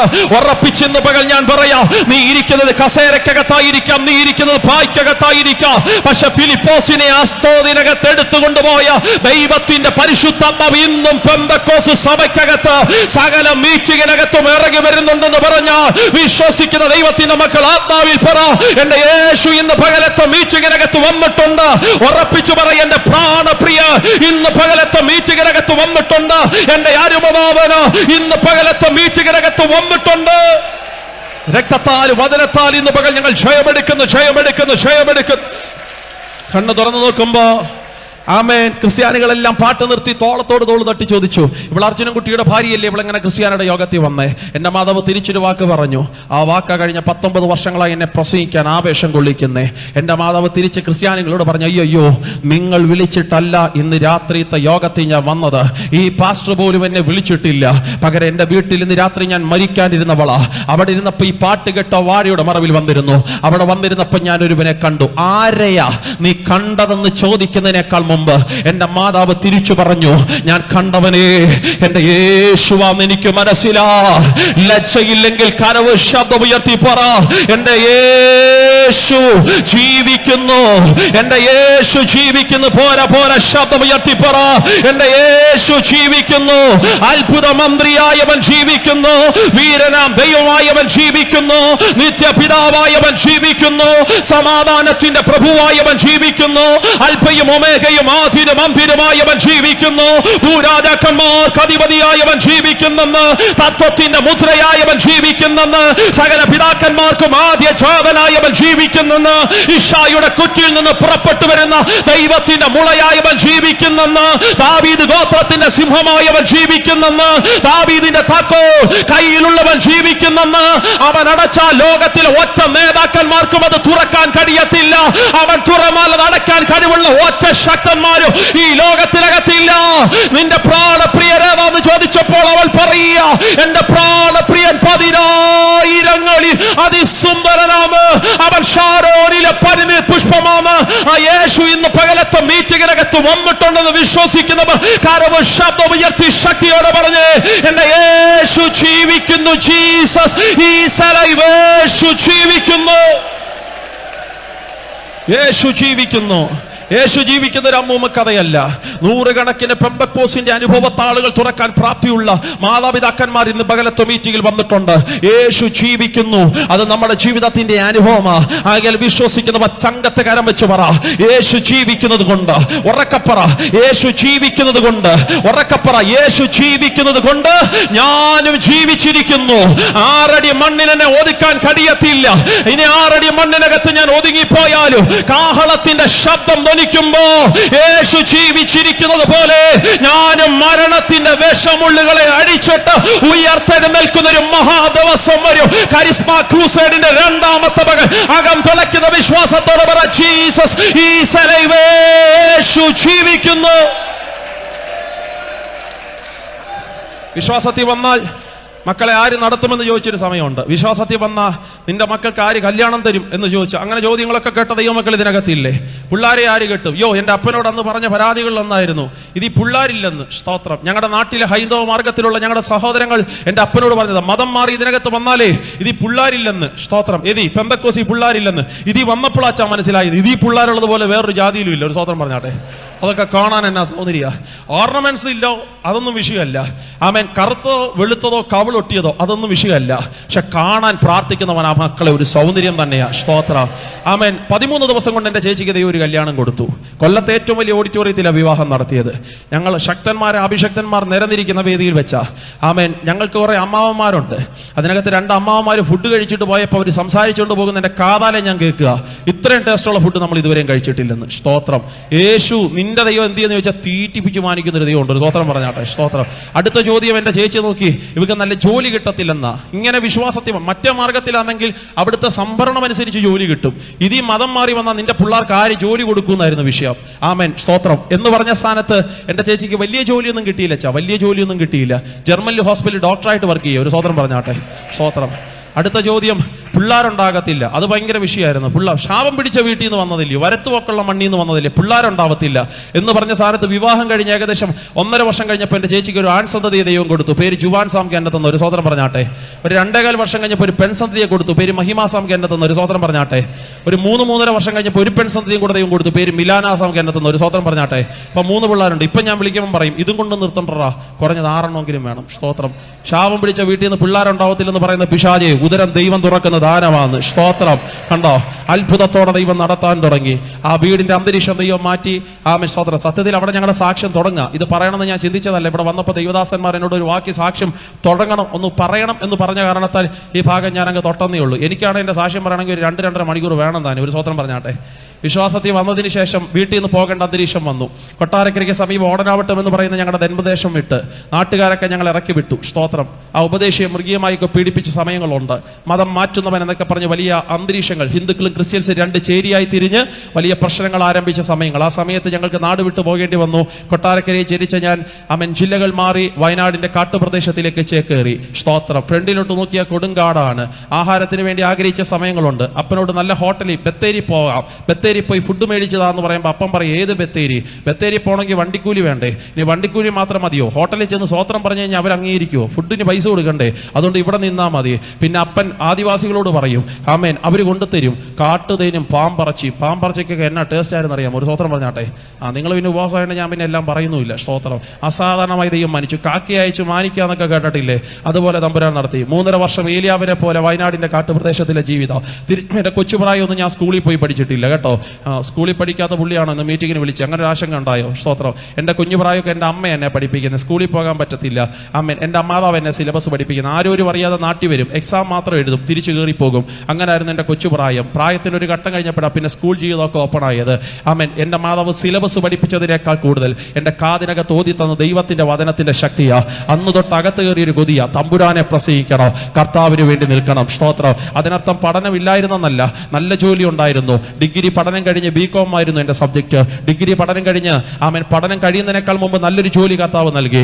ജോലിക്കകത്തിരിക്കുന്ന നല്ല സാലറി മേടിക്കുന്ന സമയത്ത് കർത്താവ് പറഞ്ഞടാ, ജോലി വിടാൻ സമയമായി, നിന്റെ മാതാവിനെ വിടുവിച്ച് എന്നെ ഇനി അന്ത്യം വരെ പ്രസംഗിച്ചോണോ. അന്ന് ജോലി കളഞ്ഞ് കർത്താവിന് വേണ്ടി ഇറങ്ങുമ്പോൾ സകല ബന്ധുക്കളും ചോദിച്ചു, ആര് പുലർത്തും, ആര് നോക്കും? അന്നെല്ലാം അകം തിളയ്ക്കുന്ന വിശ്വാസത്തോടെ എൻ്റെ മാതാവും പിതാവും തിരിച്ചു പറഞ്ഞു, അയ്യോ, ബാലസിംഹങ്ങളും ഇരകിട്ടാതെ വിശന്നിരുന്നാലും യഹോവയെ അന്വേഷിക്കുന്നവർക്ക് ഒരു നന്മയ്ക്കും മുടക്കം വരുത്തുന്നവനല്ല. അത്ഭുതത്തോടെ പരിശുദ്ധാത്മാവ് നടത്താൻ തുടങ്ങി. തിരിച്ചു 3.5 വർഷത്തിന് ശേഷം നാട്ടിലേക്ക് ഒരു മടങ്ങി വരവാ. സ്തോത്രം. സത്യത്തിൽ ഞാൻ എപ്പോഴും സാക്ഷ്യം പറയുമ്പോൾ ഒരു പദം ഇറങ്ങി പറയും, അവിടെ മുതൽ ഞങ്ങളുടെ സാക്ഷ്യം തുടങ്ങുക. സ്തോത്രം. പക്ഷെ എല്ലായിടത്തും ഞാൻ അത്രേ പറയുള്ളൂ. രക്ഷിക്കപ്പെട്ട സിസ്റ്റേ ഞാൻ എല്ലായിടത്തും പറയുള്ളൂ, അവിടെ മുതൽ ഞങ്ങളുടെ സാക്ഷ്യം തുടങ്ങുക. അങ്ങനെ ഇവിടെ ഞാൻ ആ ഭാഗം പറഞ്ഞ് അങ്ങനെ അവസാനിപ്പിക്കുക. മറ്റൊരു അവസരത്തിൽ സാക്ഷ്യത്തിന്റെ 2ാം ഭാഗം തുടങ്ങാം. ഇനി എന്നെ വിളിക്കുക വെച്ചാ ഓക്കെ. സ്തോത്രം. മറ്റൊരു അവസരത്തിൽ സാക്ഷ്യത്തിന്റെ 2ാം ഭാഗം തുടങ്ങാം. സ്തോത്രം. അത്ഭുതത്തോടെ ദൈവം നടത്തി. നാട്ടിൽ വന്നിട്ട് എൻ്റെ അപ്പൻ ആദ്യം ചെയ്ത കാര്യം, അതും കൂടെ പറഞ്ഞ ആ ഭാഗം ക്ലോസ് ചെയ്യുക. ശാപം പിടിച്ച വീട് എൻ്റെ അപ്പൻ പണിയാൻ തുടങ്ങി. നാട്ടുകാരെല്ലാം വീണ്ടും വന്നിട്ട് ചോദിച്ചു, രാഷ്ട്രീയ പ്രവർത്തകരായി ഞങ്ങളുടെ നാട്ടിനകത്ത് കൊടികുത്തി വാഴുന്ന കമ്മ്യൂണിസ്റ്റ് പാർട്ടിയിലൊക്കെ പ്രവർത്തിക്കുന്ന സഹോദരങ്ങൾ വന്നിട്ട് ചോദിച്ചു, അർജുന സാറേ വീണ്ടും ശാപം വിളിച്ചു വരുത്താൻ വന്നതാണോ? അപ്പം പറഞ്ഞു, മക്കളെ, പണ്ട് പറഞ്ഞപ്പോൾ കൂടെ ഒരാളില്ലായിരുന്നടാ, ഇപ്പൊ കൂടെ ഒരാളുണ്ടെന്ന്. അവർ ചോദിച്ചു, ഇപ്പൊ ഏത് എഞ്ചിനീയറാ ഉള്ളതെന്ന്. അപ്പം പറഞ്ഞു, എല്ലാ പ്രപഞ്ചം ഉണ്ടാക്കിയ ഒരു എഞ്ചിനീയർ ഉണ്ട്, പുള്ളിക്ക് കൊട്ടേഷൻ കൊടുത്തേക്കുക. അവർ പറഞ്ഞു, ഇനി ശാപം. അവർ പറഞ്ഞു, ഇനി അപ്പം പറഞ്ഞു, ഇനി ശാപമല്ലടാ, ഇനി ജീവനും പുനരുത്ഥാനം വ്യാപരിക്കപ്പെടും. വീടിന്റെ പണി മനോഹരമായി പൂർത്തീകരിച്ചു. ആമേൻ. 4-5 റൂമുകൾ ഇറക്കി. 4-5 റൂമുകൾ ഇറക്കിയപ്പോൾ ഞാൻ അപ്പനോട് പറഞ്ഞു, അപ്പ ഇത് ആഡംബര, ഇത്രയൊന്നും വേണ്ട, നമ്മൾ 3 പേരല്ലേ ഉള്ളൂ. പണ്ട് ഒരു ദേവദാസൻ പറഞ്ഞതുപോലെ ആകെ കൂടെ 3 തലയേ ഉള്ളൂ, 3 തലയേ ഉള്ളൂ, പക്ഷെ വെക്കാൻ 10 തലയണയാ എന്ന് പറഞ്ഞ കണക്ക് ഇത്രയും റൂം നമുക്ക് വേണ്ട. അപ്പം പറഞ്ഞാൽ നമുക്കുള്ളതല്ല, നമ്മുടെ വീട്ടിൽ ഒരു പാസ്റ്ററും കുടുംബം എപ്പം വന്നാലും താമസിക്കാൻ പറ്റണം. അങ്ങനെ ഒരു ക്രമീകരണം കർത്താവ് നൽകി. എൻ്റെ അപ്പൻ അതിനേക്കാൾ അപ്പുറം ചെയ്തൊരു കാര്യം, വീടിന്റെ ടോപ്പിൽ 150 പേർക്ക് ഇരിക്കാവുന്ന ഒരു പ്രാർത്ഥനാ ടവർ കൂടെ അങ്ങ് പണിതിട്ടേച്ചും കൊടുത്തു. ജാതികളായ പലരും യോഗത്തിൽ വരാൻ തുടങ്ങി. ഒറ്റവാക്കി പറഞ്ഞ് അവസാനിപ്പിക്കുന്നു. ഇന്ന് ഞങ്ങളുടെ നാട്ടിൽ ഒരു യൗവനക്കാരനൊരു വഴി തുറന്നാൽ അവന്റെ അപ്പനും അമ്മയും ഉന്തിത്തള്ളി ഞങ്ങളുടെ വീട്ടിലോട്ട് വിടും. അർജുന സാറിന്റെ വീട്ടിൽ പോയി പിള്ളേരുണ്ടെങ്കിൽ പ്രാർത്ഥിച്ചു നോക്കിയിട്ട് നീ അങ്ങോട്ട് പോയാൽ മതി എന്ന്. കാരണം ഇന്ന് അവരുടെ അകത്തൊരു ചിന്തയുണ്ട്, അവരുടെ ദൈവം സംസാരിക്കുന്ന ദൈവമാണ്. ഉറപ്പിച്ച് ഞാൻ പറയാം, എന്റെ മാതാവ് രക്ഷിക്കപ്പെട്ട വാക്കാ ഞാൻ പറഞ്ഞേ. കർത്താവായ യേശു ക്രിസ്തുവിനെ കൈക്കൊണ്ടതുപോലെ ഞങ്ങൾ രക്ഷിക്കപ്പെട്ട വാക്കാ ഞാൻ പറഞ്ഞേ.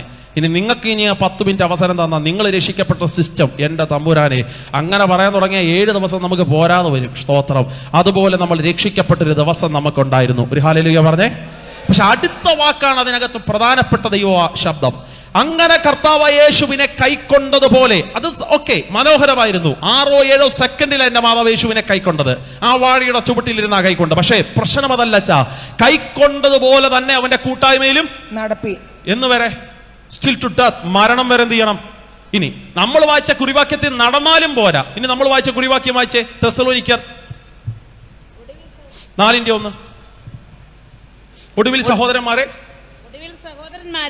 ദൈവപ്രസാദം ലഭിക്കാൻ തക്കവണ്ണം നിങ്ങൾ എങ്ങനെ നടക്കണമെന്ന് ഞങ്ങളോട് ഗ്രഹിച്ചതുപോലെ. നടക്കുന്ന നടത്തം ഇങ്ങനെ, കർത്താവ് യേശുവിനെ കൈക്കൊണ്ടതുപോലെ മരണം വരെ, ആ മാനസാന്തരത്തിൽ തന്നെ മരണം വരെ, ആ കണ്ണുനീരിൽ തന്നെ മരണം വരെ നടക്കണം. ഇനി ഇവിടെ നടന്നാലും പോരാ, ആ നടക്കുന്നത് പോലെ തന്നെ ഇനിയും വർദ്ധിക്കണം. ഒരു സ്വത്രം പറഞ്ഞേ, നടക്കാൻ തന്നെ പാടാ. അപ്പൊ പിന്നെ വർദ്ധിക്കണമെന്നും കൂടെ പറഞ്ഞാലോ.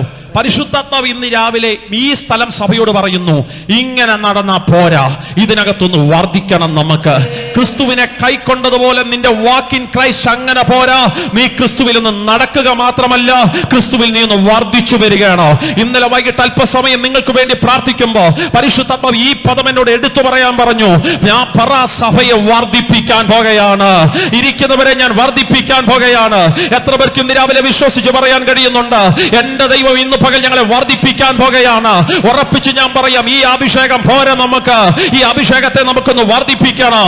ഈ അന്യഭാഷ പോരാ നമുക്ക്, ഈ അന്യഭാഷകളെ ഒന്ന് വർദ്ധിപ്പിക്കണം. ഈ കൃപ പോരാ നമുക്ക്, ഈ കൃപയെ ഈ കരിസ്മ ക്രൂസൈഡിൽ നമുക്കൊന്ന് ആളിക്കത്തിക്കണം. ഈ ദൈവ സാന്നിധ്യം പോരാ നമുക്ക്, ഈ ദൈവശക്തിയെ നമുക്കൊന്ന് വർദ്ധിപ്പിക്കണം. ഈ കൃപകളും കൃപാവരങ്ങളും പോരാ നമുക്ക്, ഈ പുതപ്പിന്റെ അഭിഷേകത്തെ നമുക്കൊന്ന് വർദ്ധിപ്പിക്കണം. വിശ്വസിക്കുന്നവരുടെ കൂടെ ശബ്ദമുയർത്തിപ്പറ, ഈ കരിസ്മ ക്രൂസൈഡിൽ എന്റെ അകത്തുള്ള ദൈവശക്തിയെ ഞാനൊന്ന് വർദ്ധിപ്പിക്കാൻ പോകുകയാണ്. എന്റെ പ്രാർത്ഥനാ മനുഷ്യനെ ഞാനൊന്ന് വർദ്ധിപ്പിക്കാൻ പോകുകയാണ്. എന്റെ അകത്തുള്ള ക്രിസ്തുവിന്റെ സ്നേഹത്തെ ഞാനൊന്ന് വർദ്ധിപ്പിക്കാൻ പോകുകയാണ്. വിശ്വസിക്കുന്നവർ ശബ്ദമുയർത്തിപ്പറ, ഈ മീറ്റിംഗിൽ എന്റെ ദൈവം ചിലരെ വർദ്ധിപ്പിക്കാൻ പോകുകയാണ്. ഈ നടത്തം പോരാ, ഇതൊന്ന് വർദ്ധിച്ചു വരികയാണ്. ഒറ്റക്കാര്യം, പഴയ നിയമത്തിനകത്ത് പ്രധാനപ്പെട്ട 3 വർധനവുകൾ നിങ്ങൾക്ക് കാണാൻ കഴിയും. പഴയ നിയമത്തിൽ ഒന്നാമത്തെ വർധനവ് സഭയോടുള്ള ദൂതാണ്. പഴയ നിയമത്തിൽ ഒന്നാമത്തെ വർധനവ് ജനത്തിന്റെ വർധനവ്. ഒന്നറക്കെ പറയാമോ? ജനത്തിന്റെ വർധനവ്. അത് പൗലോസിന്റെ പ്രസംഗത്തിൽ പറയുക. പൗലോസിന്റെ ആദ്യത്തെ മെസ്സേജ്, ആദ്യത്തെ പ്രസംഗത്തിലേക്ക് വരുമ്പോൾ പൗലോസ് പറയുക, ഇസ്രായേൽ ജനത്തിന്റെ ദൈവമേ, നമ്മുടെ പിതാക്കന്മാരെ തെരഞ്ഞെടുത്തെന്ന്. ഒരു സ്വതന്ത്രം പറഞ്ഞാട്ടെ. അടുത്ത വാക്ക് എനിക്ക് ഇഷ്ടവച്ച, മിസ്രയീം ദേശത്തിലെ പ്രവാസകാലത്ത് ദൈവം ജനത്തെ വർദ്ധിപ്പിച്ചെന്ന്. എന്തുവാ പ്രവാസ കാലഘട്ടം? ജനം വർദ്ധിക്കാൻ സാധ്യതയില്ലാത്ത കാലഘട്ടം, ജനിക്കുന്ന മക്കളെ കൊന്നുകളയുന്ന കാലഘട്ടം, കഠിന വേല ചുമത്തി ഇവര് വർദ്ധിക്കണ്ട എന്ന് പറഞ്ഞ കാലഘട്ടം, നിയമരേഖകൾ എഴുതിയ കാലഘട്ടം, അധികാരികൾ കൽപ്പിച്ച കാലഘട്ടം. പക്ഷെ ബൈബിൾ പറയുക, അതേ പ്രവാസത്തിൽ എന്റെ ദൈവം ജനത്തെ വർദ്ധിപ്പിച്ചെന്ന്. ഇന്ന് പകൽ വിശ്വസിക്കാമെങ്കിൽ സ്ഥലം സഭയോട് ദൈവാത്മാവ് പറയുന്നു, ഈ ഇരിക്കുന്ന ജനമല്ല, ഈ ജനത്തെ എന്റെ ദൈവത്തിന്റെ പരിശുദ്ധാത്മാവ് വർദ്ധിപ്പിക്കാൻ പോകുകയാണ്. വിശ്വസിക്കുന്നവര് പറ, എന്നെ ദൈവം വർദ്ധിപ്പിക്കാൻ പോകുകയാണ്. യേശുവിന്റെ നാമത്തിൽ ഇത്രയും ആത്മാക്കൾ ഞങ്ങൾക്ക് പോരാ. ഈ ദേശത്തിലെ അവസാനത്തെ വ്യക്തി പറഞ്ഞ് പുറത്തു വരുവോളോ എന്റെ ദൈവം ചിലതിനെ വർദ്ധിപ്പിക്കാൻ പോകുകയാണ്.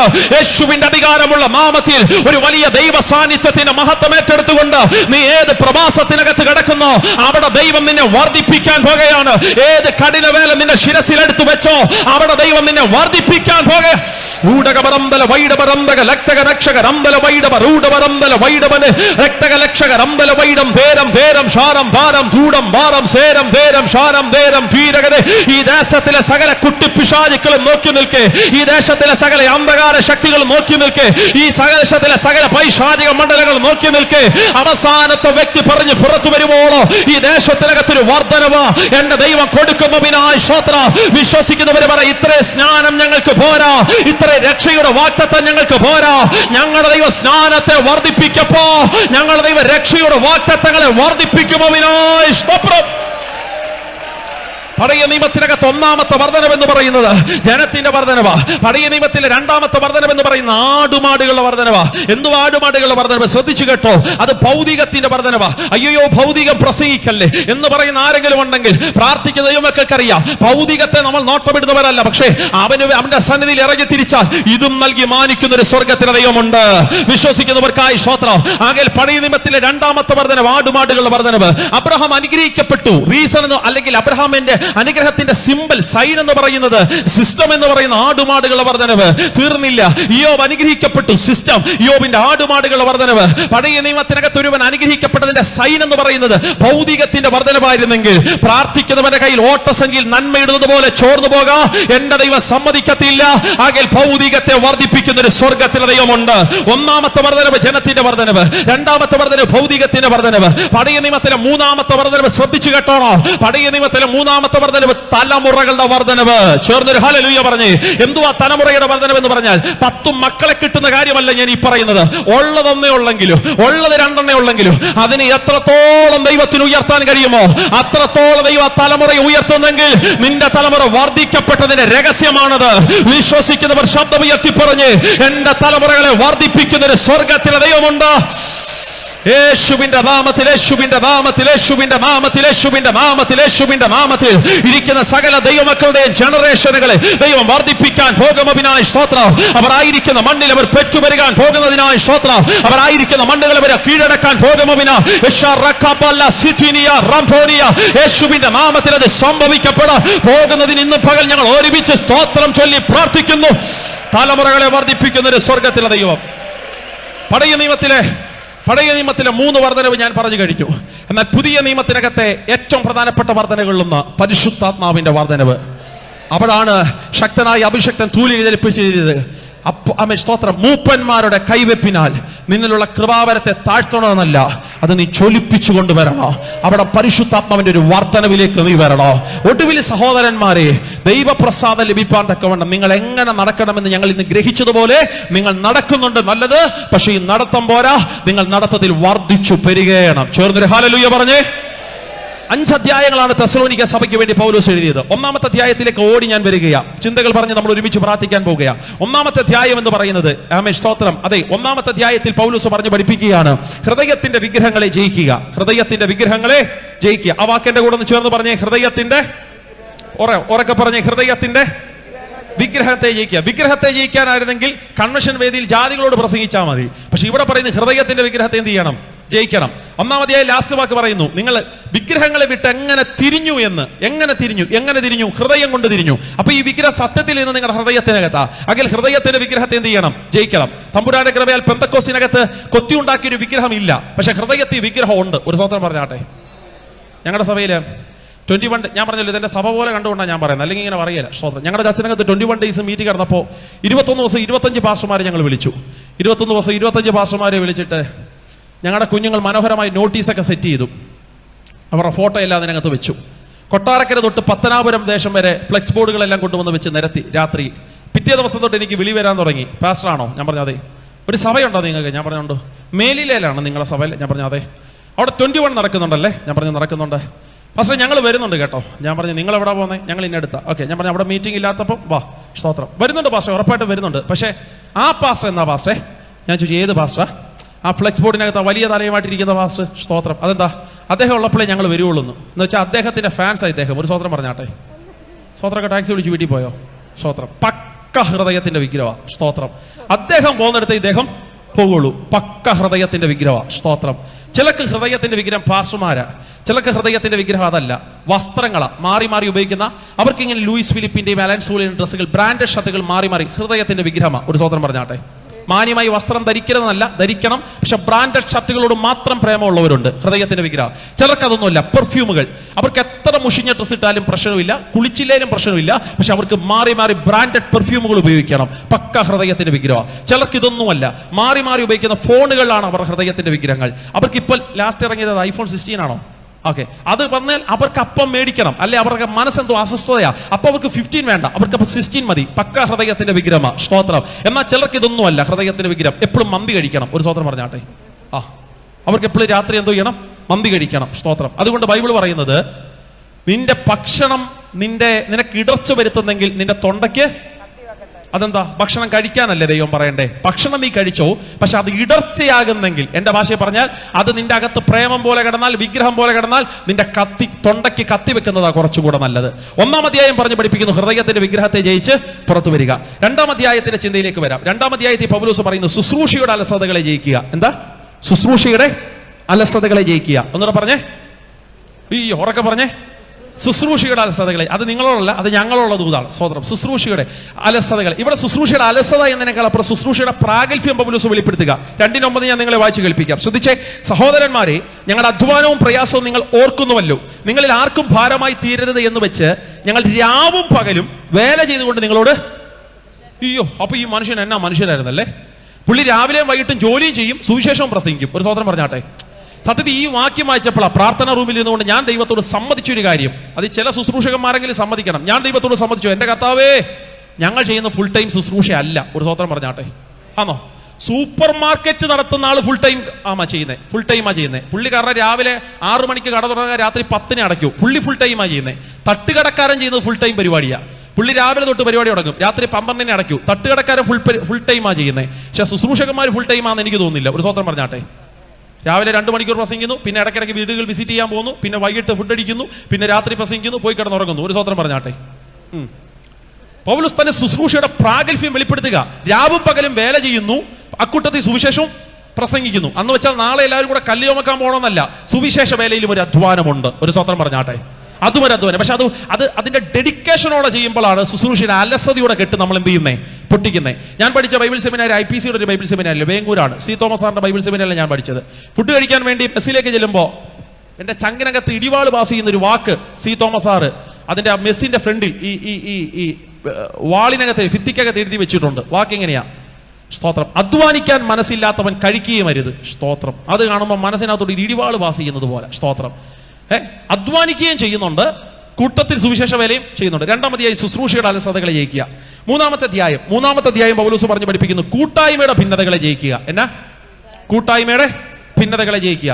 ഇന്ന് രാവിലത്തെ മീറ്റിംഗ് കഴിഞ്ഞ് കർത്താവിന്റെ ദാസൻ രാജു പാസ്റ്റർ അടുക്ക വന്ന് നിങ്ങൾ ചോദിക്കണം, പാസ്റ്റർ കരിസ്മ ക്രൂസൈഡ് നടക്കല്ലേ? അതെ. ഈ ദിവസങ്ങളിലെ മീറ്റിംഗ് കഴിയുമ്പോൾ പാസ്റ്ററിന്റെ മനസ്സിലെ ആഗ്രഹം എന്നാ?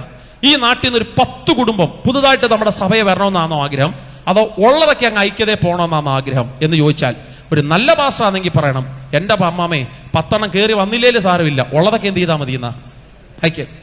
കൂടി വരുന്നില്ലേലും സാരമില്ല, കൂടി വന്നാൽ ഭിന്നത ഉണ്ടാകരുത്. ഒരു സ്വത്രം പറഞ്ഞാട്ടെ. ഇത് 3-ാം അധ്യായത്തിലെ പഠിപ്പീരാണ്.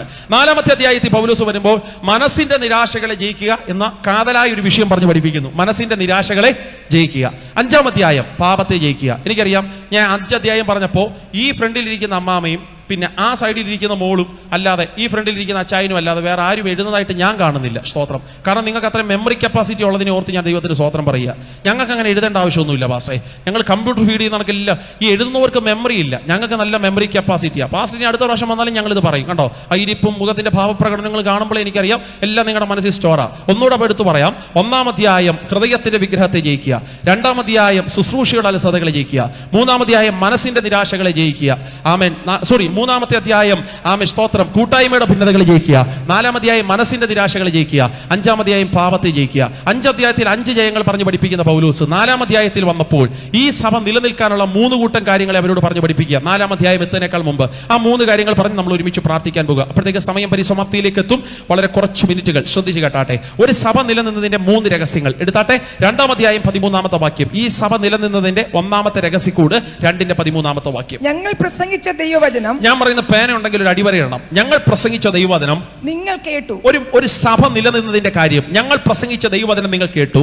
മനുഷ്യന്റെ വചനമായിട്ടല്ല, സാക്ഷാൽ ആകുന്നത് പോലെ ദൈവവചനമായിട്ട് തന്നെ കൈക്കൊണ്ടതിനാൽ ഞങ്ങൾ ദൈവത്തെ ഇടപെടാതെ സ്തുതിക്കുന്നു. എന്ന് വെച്ച് കഴിഞ്ഞാൽ ചരിത്രം നിങ്ങൾക്കറിയാം. ചരിത്ര പശ്ചാത്തലത്തിലേക്ക് ഞാൻ പോകേണ്ട ആവശ്യമില്ല. 3 ശബത്ത് 3 പ്രസംഗം, 3 ശബത്തും 3 പ്രസംഗവും കൊണ്ട് ആ നാട്ടിനകത്ത് മാന്യന്മാരെല്ലാം യേശുവിനെ അറിഞ്ഞു. ഒരു സ്വത്രം പറഞ്ഞാട്ടെ.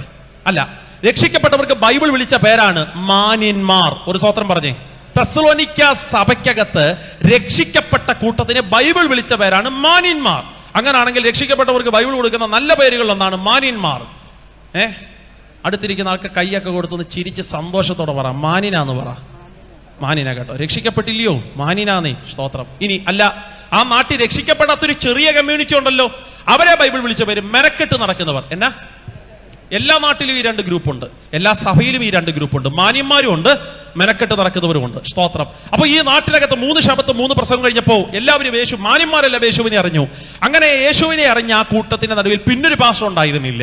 പിന്നെ പൗലോസിനെ അവിടെ നിൽക്കാൻ, നമ്മുടെ നാടൻ ഭാഷയിൽ പറഞ്ഞ ഡീപ്പോർട്ട് ചെയ്ത് വിടുക. ചരിത്രത്തിലേക്ക് പോകുന്നില്ല, ചരിത്രം നിങ്ങൾക്കറിയാം. പൗലോസിനെ അവിടെ നിൽക്കാൻ കഴിഞ്ഞില്ല, ഡീപ്പോർട്ട് ചെയ്ത് വിട്ടു.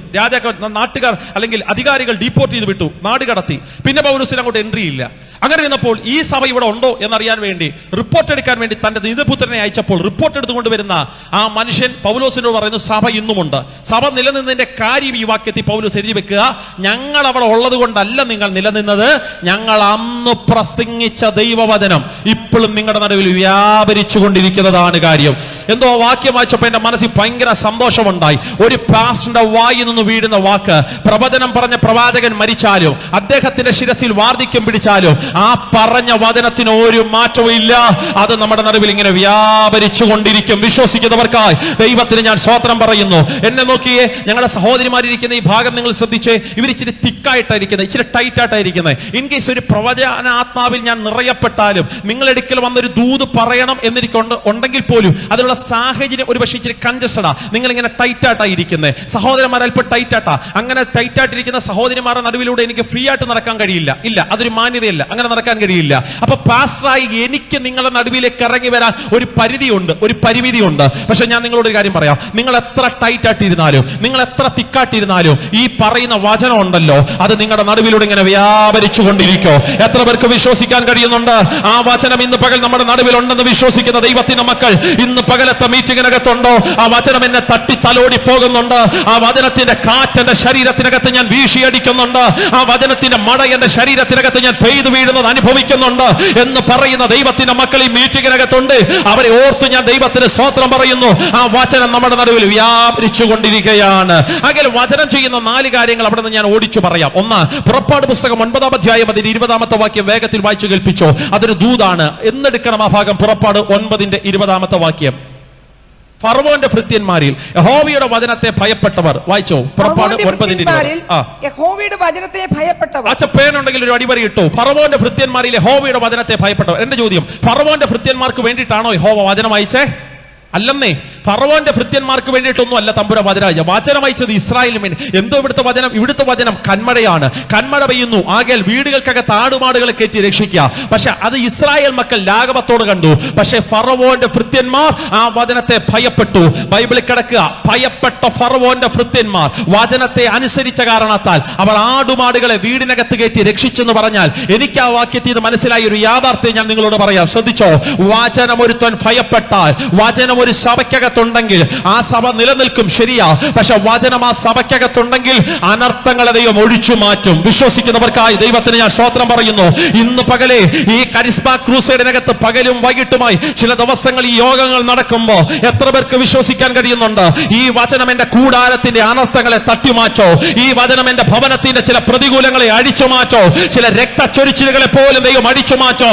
ഞാനത് പറയുമ്പോൾ ദൈവകൃപയിൽ ആശ്രയിച്ച ഒരു പ്രവാചക ശബ്ദത്തിൽ ഞാൻ പറയാം, നിങ്ങളുടെ വാഹനത്തിനകത്ത് ഒരു സ്ക്രാച്ച് പോലും വരുത്താൻ ഈ ദിവസങ്ങൾ എന്റെ ദൈവം സമ്മതിക്കത്തില്ല. ഈ വഴിത്തലക്കൽ ഏതെങ്കിലും അനർത്ഥങ്ങൾ പ്രാർത്ഥിക്കുന്നവന്റെ കൂടാരത്തിനെതിരെ വലിയ ഭീഷണിയായി ഉയർന്നു നിൽക്കുന്നെങ്കിൽ, വിഷമുള്ളപോലെ അത് ഉയർന്നു നിൽക്കുന്നെങ്കിൽ, ഈ ഹോളിനകത്ത് നിന്ന് ആത്മാവിൽ അതിനെ ശാസിച്ചു പറ, വചനം അനർത്ഥങ്ങളെ ഒഴിച്ചു മാറ്റാൻ പോകുമോവിന്. ആ പദം അങ്ങനെ തന്നെ വിശ്വസിക്കുക, അങ്ങനെ തന്നെ വിശ്വസിക്കുക, അങ്ങനെ തന്നെ വിശ്വസിക്കുക. അതിന് പ്രബോധന ശബ്ദമാ. ഇരിക്കുന്ന സകല കുടുംബങ്ങളെയും യേശുവിന്റെ രക്തം കൊണ്ട് ഞങ്ങൾ മുദ്രയിടുന്നപ്പോ ഇത് വൈകിട്ടത്തെ മീറ്റുകൾ വരാൻ ആഗ്രഹിക്കുന്നവരുടെ യാത്രകളെ ഞങ്ങൾ രക്തം കൊണ്ട് മുദ്രയിടുന്നു. ഇവിടെ പ്രസംഗിക്കാൻ ആഗ്രഹിക്കുന്ന ദൈവദാസന്മാരുടെ യാത്രകളെ ഞങ്ങൾ രക്തം കൊണ്ട് മുദ്രയിടുന്നു. മീറ്റിംഗ് കഴിഞ്ഞ് വീട്ടിലോട്ട് പോകുന്ന ദൈവമക്കളുടെ വാഹനങ്ങളെ ഞങ്ങൾ രക്തം കൊണ്ട് മുദ്രയിടുന്നു. അനർത്ഥങ്ങൾ ഒഴിഞ്ഞു പോകണം, അനർത്ഥങ്ങൾ ഒഴിഞ്ഞു പോകണം. അതിന് ശക്തി നിന്റെ ഡ്രൈവിംഗിന്റെ ലൈസൻസ് കയ്യിലിരിക്കുന്നത് കൊണ്ടല്ല, വചനത്തിന്റെ ശക്തി നിന്റെ ഭവനത്തിനകത്ത് വാഴുന്നത് കൊണ്ട്. ആത്മാവിൽ ഒന്ന് ശബ്ദമുയർത്തി പ്രാർത്ഥനയിലേക്ക് വരാൻ പോവുക. എല്ലാവരും ആത്മാവിൽ ശബ്ദമുയർത്തി പ്രാർത്ഥിച്ച് വചനം അനർത്ഥങ്ങളെ ഒഴിച്ചു മാറ്റോ. ഒരു സഭ നിലനിൽക്കണമെങ്കിൽ വചനത്തിന്റെ ശക്തി ആ സഭയ്ക്കകത്ത് വാഴണം. Jesus Lord, the holy Lord. ഒറ്റ അനുഭവം ഞാൻ നിങ്ങളോട് പറയാം. സ്തോത്രം. ട്രിവാൻഡ്രം പട്ടണത്തിനകത്ത് വെച്ച് നടക്കുന്നൊരു യോഗം. മീറ്റിംഗിനകത്ത് വിളിച്ച ദൈവദാസനോട് പറഞ്ഞു, പാസ്റ്റേ ഞങ്ങളുടെ ഹാളിന്റെ ടോപ്പിലത്തെ നിലയുടെ പണി തകൃതിയായി നടക്കുക. അവിടെ വെച്ച് ആരാധന നടക്കുന്നേ. 12 മണിക്കൂർ മീറ്റിംഗാ. ആദ്യത്തെ സെക്ഷൻ വരാവോ പ്രസംഗിക്കാൻ? ഞാൻ പറഞ്ഞ ആദ്യത്തെ സെക്ഷൻ എന്നല്ല, ബാക്കി 2 സെക്ഷൻ ഞാൻ അറ്റൻഡ് ചെയ്യാനിരിക്കും. എനിക്ക് 12 മണിക്കൂർ മീറ്റിംഗ് എന്നൊക്കെ പറഞ്ഞാൽ ആവേശമാണ്. സ്തോത്രം. അങ്ങനെ മീറ്റിംഗിൽ പ്രസംഗിക്കാനും ആ മീറ്റിംഗിൽ അറ്റൻഡ് ചെയ്യാനും കൂടെ ഞാൻ ആ സ്ഥലത്തേക്ക് എൻട്രി ആയപ്പോൾ എന്റെ ഹൃദയം തകർത്ത് കളഞ്ഞൊരു കാഴ്ച. ഹോളിന്റെ പണി പൂർത്തീകരിച്ചിട്ടില്ല, പാതി വഴിയിൽ അവസാനിച്ച് നിൽക്കുക. താഴെ ഒരു ഇടുക്കമായ ഹോളിനകത്തിരുന്ന് അവർ ആരാധിക്കുന്നേ. മീറ്റിംഗ് കഴിഞ്ഞ് ഉച്ചയായ സമയം ഞാൻ ദൈവദാസനോട് ചോദിച്ചു, അച്ഛാ നിങ്ങളല്ലോ പറഞ്ഞ ഹോളിന്റെ പണി തകൃതിയായി നടക്കുക, പൂർത്തീകരിച്ചില്ലല്ലോ, എന്തോ പറ്റി? ആ മനുഷ്യൻ പറഞ്ഞു, പാസ്റ്റേ ഹോളിന്റെ പണി തകൃതിയായി നടന്നുകൊണ്ടിരിക്കുക. ഞങ്ങളുടെ സഭയെ സഹായിക്കുന്നത്, പണിയെ സഹായിക്കുന്ന മൊത്തം ഞങ്ങളുടെ സഭയിലെ വിശ്വാസികൾ തന്നെ. അവര് തന്നെ മൈക്കാട്, അവര് തന്നെ മേശിരിമാര്. അവിടെ നിർത്തിക്കൊണ്ട് ഞാനൊരു പദം പറയാം, സഭയെ സ്നേഹിക്കുന്നവനെ ദൈവത്തിന് ഭയങ്കര ഇഷ്ടമാണ്. ഒരു സ്വത്രം പറഞ്ഞാട്ടെ. ആ കൂട്ടത്തിലെ 8ാം ക്ലാസ്സിൽ പഠിക്കുന്ന ഒരു ബാലകനുണ്ട് പാസ്റ്റേ. സ്കൂൾ വിട്ടു വരുമ്പോൾ അവൻ നേരെ അവൻ സഭയിലോട്ട് വരും. അവന്റെ കുട്ടി ബാഗ് ഉണ്ടല്ലോ അഴിച്ച സൈഡിലോട്ട് വെക്കും. അവന്റെ യൂണിഫോം ഉണ്ടല്ലോ അഴിച്ച ബാഗിനകത്തേക്ക് തൂക്കിയിടും. അകത്തിട്ടിരിക്കുന്ന ടീഷർട്ട് ഉണ്ട്, അതിട്ടുകൊണ്ട് അവൻ പണി മൊത്തം സഹായിക്കും. 8ാം ക്ലാസ്സിൽ പഠിക്കുന്ന ബാലകൻ. അങ്ങനെ ഒരു ദിവസം സ്കൂൾ വിട്ടവൻ നേരെ വന്നു, അവന്റെ ബാഗ് അഴിച്ചു വെച്ചു, അവന്റെ യൂണിഫോം അടിച്ച് അതിനകത്തേക്ക് തൂക്കിയിട്ടു. ടീഷർട്ട് ഇട്ടുകൊണ്ട് അവൻ പണി മൊത്തം സഹായിക്കുക. കമ്പിയെല്ലാം ചുമന്ന് 8ാം ക്ലാസ്സിൽ പഠിക്കുന്ന ബാലകൻ ടോപ്പിൽ കൊണ്ടു കൊടുക്കുക. പണി തകൃതിയായി നടക്കുന്നു. ഞാൻ നോക്കിക്കൊണ്ട് നിൽക്കുമ്പോ ടോപ്പിൽ നിന്നും ഞങ്ങളുടെ ബാലകന്റെ കാലൊന്ന് തെന്നി പാസ്റ്റർ. ഞാൻ നോക്കിക്കൊണ്ട് നിൽക്കുമ്പോൾ അവൻ താഴേക്ക് വീഴുകയാണ്. അവന് ഇവിടെ വീണെന്നറിയാമോ? നടുക്കൊരു ടിൻ ഷീറ്റ് വെച്ചിട്ടുണ്ട്, കുറുകെ ഒരു ടിൻ ഷീറ്റ് വെച്ചിട്ടുണ്ട്. അതിന്റെ മുകളിലേക്ക് വന്ന് അവൻ വന്നു വീണു. ആ ടിൻ ഷീറ്റിന്റെ കൂർത്ത ഭാഗമില്ലേ, അവന്റെ വാരിയിലിനകത്തേക്ക് തുളച്ചിറങ്ങി ചെന്നു. അവന്റെ രക്തം അവന്റെ വാൽവ് പൊട്ടി, രക്തം മൊത്തം ചുറ്റും തളം കെട്ടി നിൽക്കുമ്പോ സകല നാട്ടുകാരും വന്ന് പറഞ്ഞു, കുഞ്ഞു മരിച്ചുപോയി പാസ്റ്റർ, കുഞ്ഞു മരിച്ചുപോയി. ആ നാട്ടിൽ സുവിശേഷ പ്രവർത്തനത്തെ സ്നേഹിക്കാത്ത സകല നാട്ടുകാരും പറഞ്ഞു, കുഞ്ഞു മരിച്ചുപോയി. ഈ വാക്ക് മനുഷ്യൻ കേട്ടപ്പോ ആ സഭയുടെ ലോക്കൽ പാസ്റ്റർ തന്റെ തല ഉയരത്തിലേക്ക് ഉയർത്തിപ്പിടിച്ചിട്ടൊരു വചനം പറഞ്ഞു, അല്ലല്ലപ്പാ, ജീവന്റെയും മരണത്തിന്റെ താക്കോൽ അത് മനുഷ്യന്റെ കയ്യിലല്ലല്ലോ, അത് നിന്റെ കയ്യിലാണല്ലോ ഇരിക്കുന്നത്. ഈ വാക്കങ്ങോട്ട് പറഞ്ഞപ്പോ നാട്ടുകാര് പറയാ, പൊട്ടത്തരം പറയാതെ വാസേ, കൊച്ചിനെ വരിച്ച് ഹോസ്പിറ്റലിൽ കൊണ്ടുപോയി മരണം സ്ഥിരീകരിച്ചോളാൻ ഒരു ജീപ്പ് വന്നു. രക്തത്തിൽ കുളിച്ചു കിടക്കുന്ന ബാലകനെ എടുത്ത് ജീപ്പിനകത്തേക്ക് ഇട്ടു. അവൻ ട്രിവാൻഡ്രം ഹോസ്പിറ്റൽ ലക്ഷ്യമാക്കിയുള്ള യാത്ര. ഒരു സ്ട്രക്ചർ വന്നു, ചോരക്കകത്ത് മുങ്ങിക്കിടക്കുന്ന ബാലകനെ എടുത്ത് സ്ട്രക്ചറിനകത്ത് കിടത്തി. സ്ട്രക്ചർ തെളി നിൽക്കുമ്പോ ഡ്യൂട്ടി ഡോക്ടർ ഓടി വന്നു, കുഞ്ഞിന്റെ കൈ ഇങ്ങനെ പിടിച്ചു, പൾസ് ചെക്ക് ചെയ്യാൻ വേണ്ടി. ഒറ്റ സെക്കൻഡ് ഡോക്ടർ കൈ താത്തിട്ടിട്ട് പറഞ്ഞു, എക്സ്ട്രീംലി സോറി, കുഞ്ഞു മരിച്ചിട്ട് അധികം ചില സമയങ്ങളാകുന്നു. എക്സ്ട്രീംലി സോറി, കുഞ്ഞു മരിച്ചിട്ട് അധികം ചില സമയങ്ങളാകുന്നത് പറഞ്ഞപ്പോൾ ഹിസ്കിയാവ് ചെയ്തതുപോലെ തന്റെ തലയെ ചുവരിനകത്തേക്ക് ചോർത്തു പിടിച്ച് ആ മനുഷ്യൻ ശബ്ദമുയർത്തി പറഞ്ഞപ്പോ, ലജ്ജയ്ക്ക് സംഗതി ഒരുക്കാത്തൊരു ദൈവത്തെ ഞങ്ങൾക്കറിയാം, നീ മരണത്തിന്റെ കട്ടഴിക്കുന്നവനല്ലേ.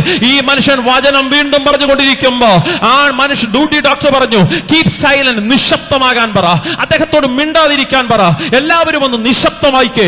ഡ്യൂട്ടി ഡോക്ടർ ഉറക്ക കമാൻഡ് പോലെ പറഞ്ഞു, എല്ലാവരും ഒന്ന് കീപ് സൈലന്റ് ആകുക. കൊച്ചിന്റെ അകത്ത് ശ്വാസം തുടിക്കുന്നത് പോലെ എനിക്ക് തോന്നുന്നുണ്ട്.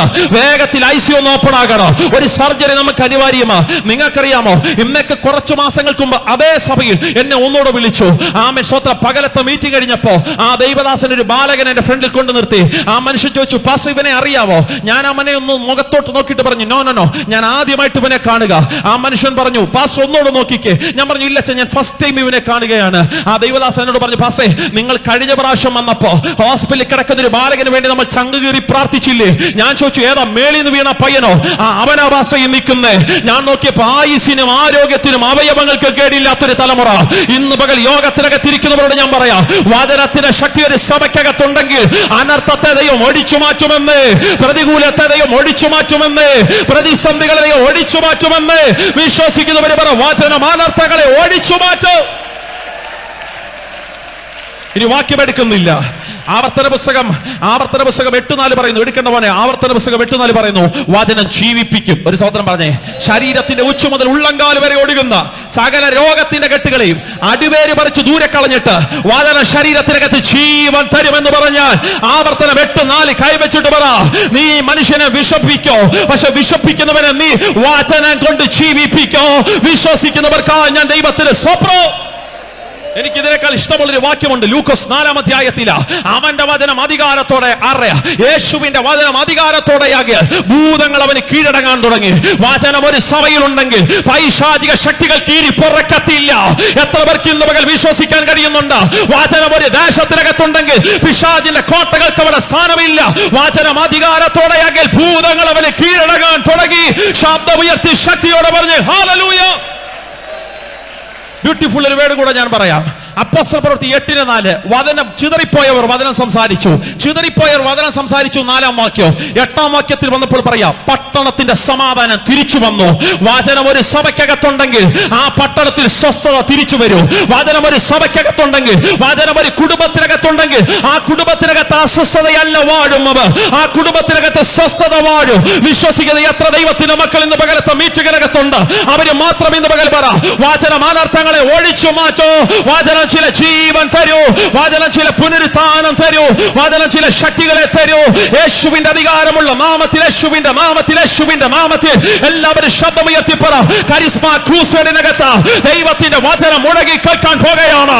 കരിസ്മ ക്രൂസേഡിൽ ഇന്നലെ പകൽ പ്രാർത്ഥിച്ചു തുടങ്ങിയ ഞങ്ങളുടെ യോഗത്തിൽ ഇതാ ദൈവത്തിന്റെ വചനത്തിന്റെ ശക്തി മുഴങ്ങി കേൾക്കാൻ പോകുകയാണ്. പ്രവചനം കേൾക്കുന്നു എന്നതിനേക്കാളും അപ്പുറം ഇതാ വചനത്തിന്റെ ശക്തി മീറ്റിംഗിനകത്ത് മുഴങ്ങി കേൾക്കട്ടോ. അടുത്ത ചില ദിവസങ്ങൾ കഴിയുമ്പോ മീറ്റിംഗ് ആശീർവാദം പറയുന്നതിനേക്കാൾ മുമ്പ് വചനം ചില അത്ഭുതങ്ങളെ സഭയിൽ സൃഷ്ടിക്കാൻ പോകുക. തെസ്സലോനിക്ക സഭ നിലനിന്നതിന്റെ ഒന്നാമത്തെ കാര്യം വചനം അവരുടെ മേലുണ്ടായിരുന്നു. കണ്ണുകൾ അടച്ചാട്ടെ, സ്വസ്ഥാനങ്ങൾ എഴുന്നേറ്റ് നിന്നാട്ടെ. കണ്ണുകളെല്ലാം അടച്ച് 1 മിനിറ്റ് കൂടുതൽ എടുക്കില്ല. സ്വസ്ഥാനങ്ങൾ എഴുന്നേറ്റ് നിൽക്കുമ്പോ ഒരു പദം ഞാൻ നിങ്ങളോട് പറയാം. ഈ സഭ നിലനിന്നതിന്റെ ഒന്നാമത്തെ കാര്യം വചനം ആ സഭയിൽ ഉണ്ടായിരുന്നു. 3-ാം അധ്യായം 10-ാം വാക്യം പറയുന്നു, ആ സഭയിൽ രാവും പകലും ഒരു പ്രാർത്ഥനയുണ്ടായിരുന്നു. എത്ര പേർ ആത്മാവി പറയും, രാവും പകലും ഒരു പ്രയർ സെക്ഷൻ, ഒരു പ്രാർത്ഥന സഭയിലുണ്ടെങ്കിൽ ആ സഭ നിലനിൽക്കും. ഈ സഭ നിലനിന്നതിന്റെ 3-ാമത്തെ കാര്യം കേട്ടോ. പൗലോസ് പറയുന്നു, പകരക്കാരൻ ഒരു തിമിത്യോസിനെ ഞാൻ അയക്കാൻ പോവാ. ഈ സഭയ്ക്കകത്തൊരു പകരക്കാരനുണ്ടായിരുന്നു. ഇന്ന് പകൽ പുതിയ നിയമസഭയെ പ്രാർത്ഥിക്കുന്ന നിന്റെ പകരക്കാരൻ തിമിത്യോസ് അല്ല. പ്രാർത്ഥിക്കുന്ന നിന്റെ പകരക്കാരൻ പാസ്റ്ററോ പ്രവാചകനോ അല്ല. പ്രാർത്ഥിക്കുന്ന നിന്റെ പകരക്കാരൻ ദൈവത്തിന്റെ പരിശുദ്ധാത്മാവാണ്. ഒരു സഭയിൽ വചനം, ഒരു സഭയിൽ പ്രാർത്ഥനയുടെ അഭിഷേകം, അതേ സഭയിൽ പകരക്കാരൻ പരിശുദ്ധാത്മാവുണ്ടെങ്കിൽ ആ സഭ നിലനിൽക്കും. 3 കാര്യങ്ങളെ പറഞ്ഞിട്ട് പൗലോസ് അവരോട് പറയുക, ഒടുവിലെത്തി. 3 കാര്യങ്ങൾ പ്രാപിക്കപ്പെട്ട നിങ്ങൾ ഒടുവിൽ എത്തി. പ്രാർത്ഥനയുടെ അഭിഷേകവും വചനവും പരിശുദ്ധാത്മാവിനെയും പ്രാപിച്ച നിങ്ങൾ ലാസ്റ്റ് സ്റ്റേജിലെത്തി. ആകയാൽ ഒടുവിൽ സഹോദരന്മാരെ, ഇനി നിങ്ങൾക്ക് ഒരു കാര്യം കൂടെ വേണം. എന്താ? നിങ്ങളൊന്ന് വർദ്ധിക്കണം. പക്ഷെ ആ വർദ്ധിക്കണമെങ്കിൽ നിങ്ങൾക്ക് ദൈവത്തിന്റെ പ്രസാദം വേണം. ഒറ്റ വാക്ക്.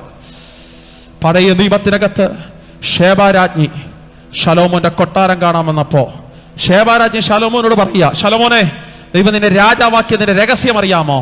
ശലോമോൻ ചോദിച്ചു, അപ്പൻ രാജാവായത് കൊണ്ടാണോ? ശേബാരാജ്ഞി പറഞ്ഞു, നോ നോ നോ നോ, അപ്പൻ രാജാവായി എന്നതിനേക്കാളും അപ്പുറം ദൈവപ്രസാദം നിന്നിൽ കിട്ടിയല്ലോ. തലമുറയ്ക്കകത്ത് ദൈവപ്രസാദമുണ്ടോ? മമ്മി, നിന്റെ കുഞ്ഞുങ്ങളുടെ കയ്യിൽ സർട്ടിഫിക്കറ്റ് ഇല്ലെങ്കിലും, പപ്പായെ നിങ്ങളുടെ കുഞ്ഞുങ്ങൾ രാജ്യങ്ങൾക്കകത്ത് എൻട്രി ആയില്ലെങ്കിലും, നിന്റെ തലമുറ ഒരു വീട് വെച്ച് തന്നില്ലെങ്കിലും, കണ്ണടയുന്നതിനേക്കാൾ മുമ്പ് നിന്റെ തലമുറയിൽ ദൈവപ്രസാദമുണ്ടെങ്കിൽ ഉറപ്പിച്ച് ഞാൻ പറയാം, കൊട്ടാരത്തിന്റെ വാഗ്ദത്തങ്ങൾ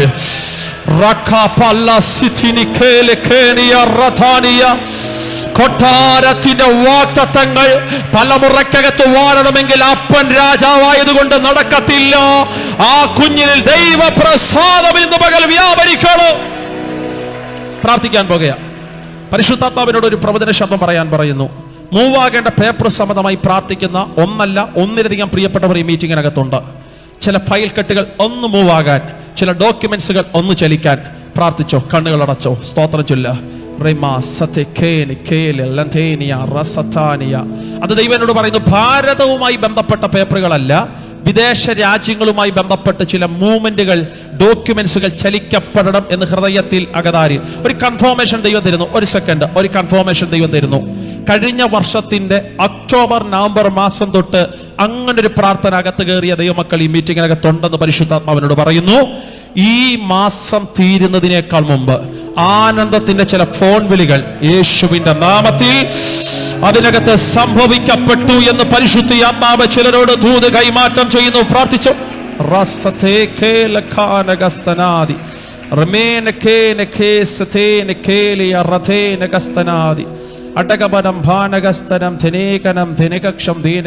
ഒരു മമ്മിയെ പോലെ തന്നെ ഇരിക്കുന്നൊരു മോള്, ആര് കണ്ടാലും പറയും ഇവളും മമ്മിയും ഇത് മകളുമാണ് എന്ന് പറയുന്ന ഒരു പെൺകുഞ്ഞ്, 32 വയസ്സധികം പ്രായം. പരിശുദ്ധാത്മ പറയുന്നു, മമ്മി, സന്തോഷത്തിന്റെ ഒരു വാക്ക് അതിൽ നിന്ന് ജനിക്കാൻ പോകുന്നു. ഒരു ചിത്രം വെളിപ്പെട്ട് വരുന്നത് പോലെ ദൈവം എന്നെ കാണിക്കുക. പ്രവാചക ശബ്ദത്തിൽ ഞാൻ ഈ വാക്ക് അങ്ങോട്ട് വന്ന് പ്രാർത്ഥിക്കണം എന്നെ മനസ്സിൽ താല്പര്യമുണ്ട്. പക്ഷെ പരിമിതികളിൽ ഞാൻ ഈ ഭാഗം ഇവിടെ അവസാനിപ്പിക്കുക. പ്രാർത്ഥിച്ചോ. ആനന്ദത്തിന്റെ ചില വാക്കുകൾ നീ കേൾക്കാൻ പോകുകയാണ്. എന്റെ ഹൃദയം തുറന്ന് പ്രാർത്ഥിക്കുന്ന കൈകളെല്ലാം സ്വർഗത്തിലേക്കൊന്ന് മലത്തി പിടിച്ചു പറ, ഒടുവിലെത്തിയപ്പാ ചില ദൈവപ്രസാദം ഞങ്ങൾക്ക് വേണം. നന്മയും പൂർണ്ണ പ്രസാദവുമുള്ള നിൻഹിതം എന്തെന്ന് ഞാൻ അറിയുവാൻ. നന്മയും പൂർണ്ണ പ്രസാദവുമുള്ള നിൻഹിതമെന്തെന്നു ഞാൻ അറിയുവാൻ. നന്മയും പൂർണ്ണ പ്രസാദം. ശബ്ദമുയർത്തിപ്പാടാൻ കഴിയുന്നവരെല്ലാം ശബ്ദമുയർത്തി. നിൻഹിതമെന്തെന്നു ഞാൻ അറിയുവാൻ. എന്നാലും പുതുക്കി മാറിടും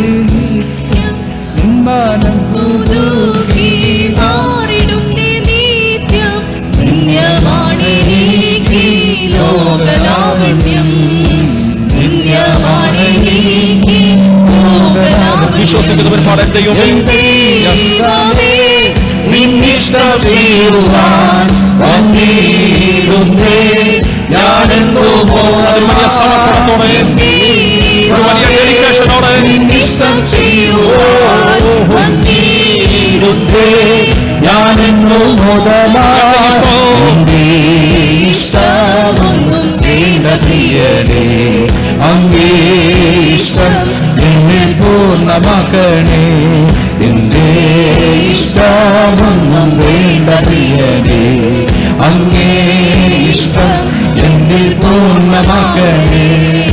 നന്മയും പ്രസാദവുമുള്ള ിതമെന്തെന്നും ഞാൻ അറിയുവാൻ. നന്മയും പ്രസാദവുമുള്ള ിതമെന്തെന്നും ഞാൻ അറിയുവാൻ.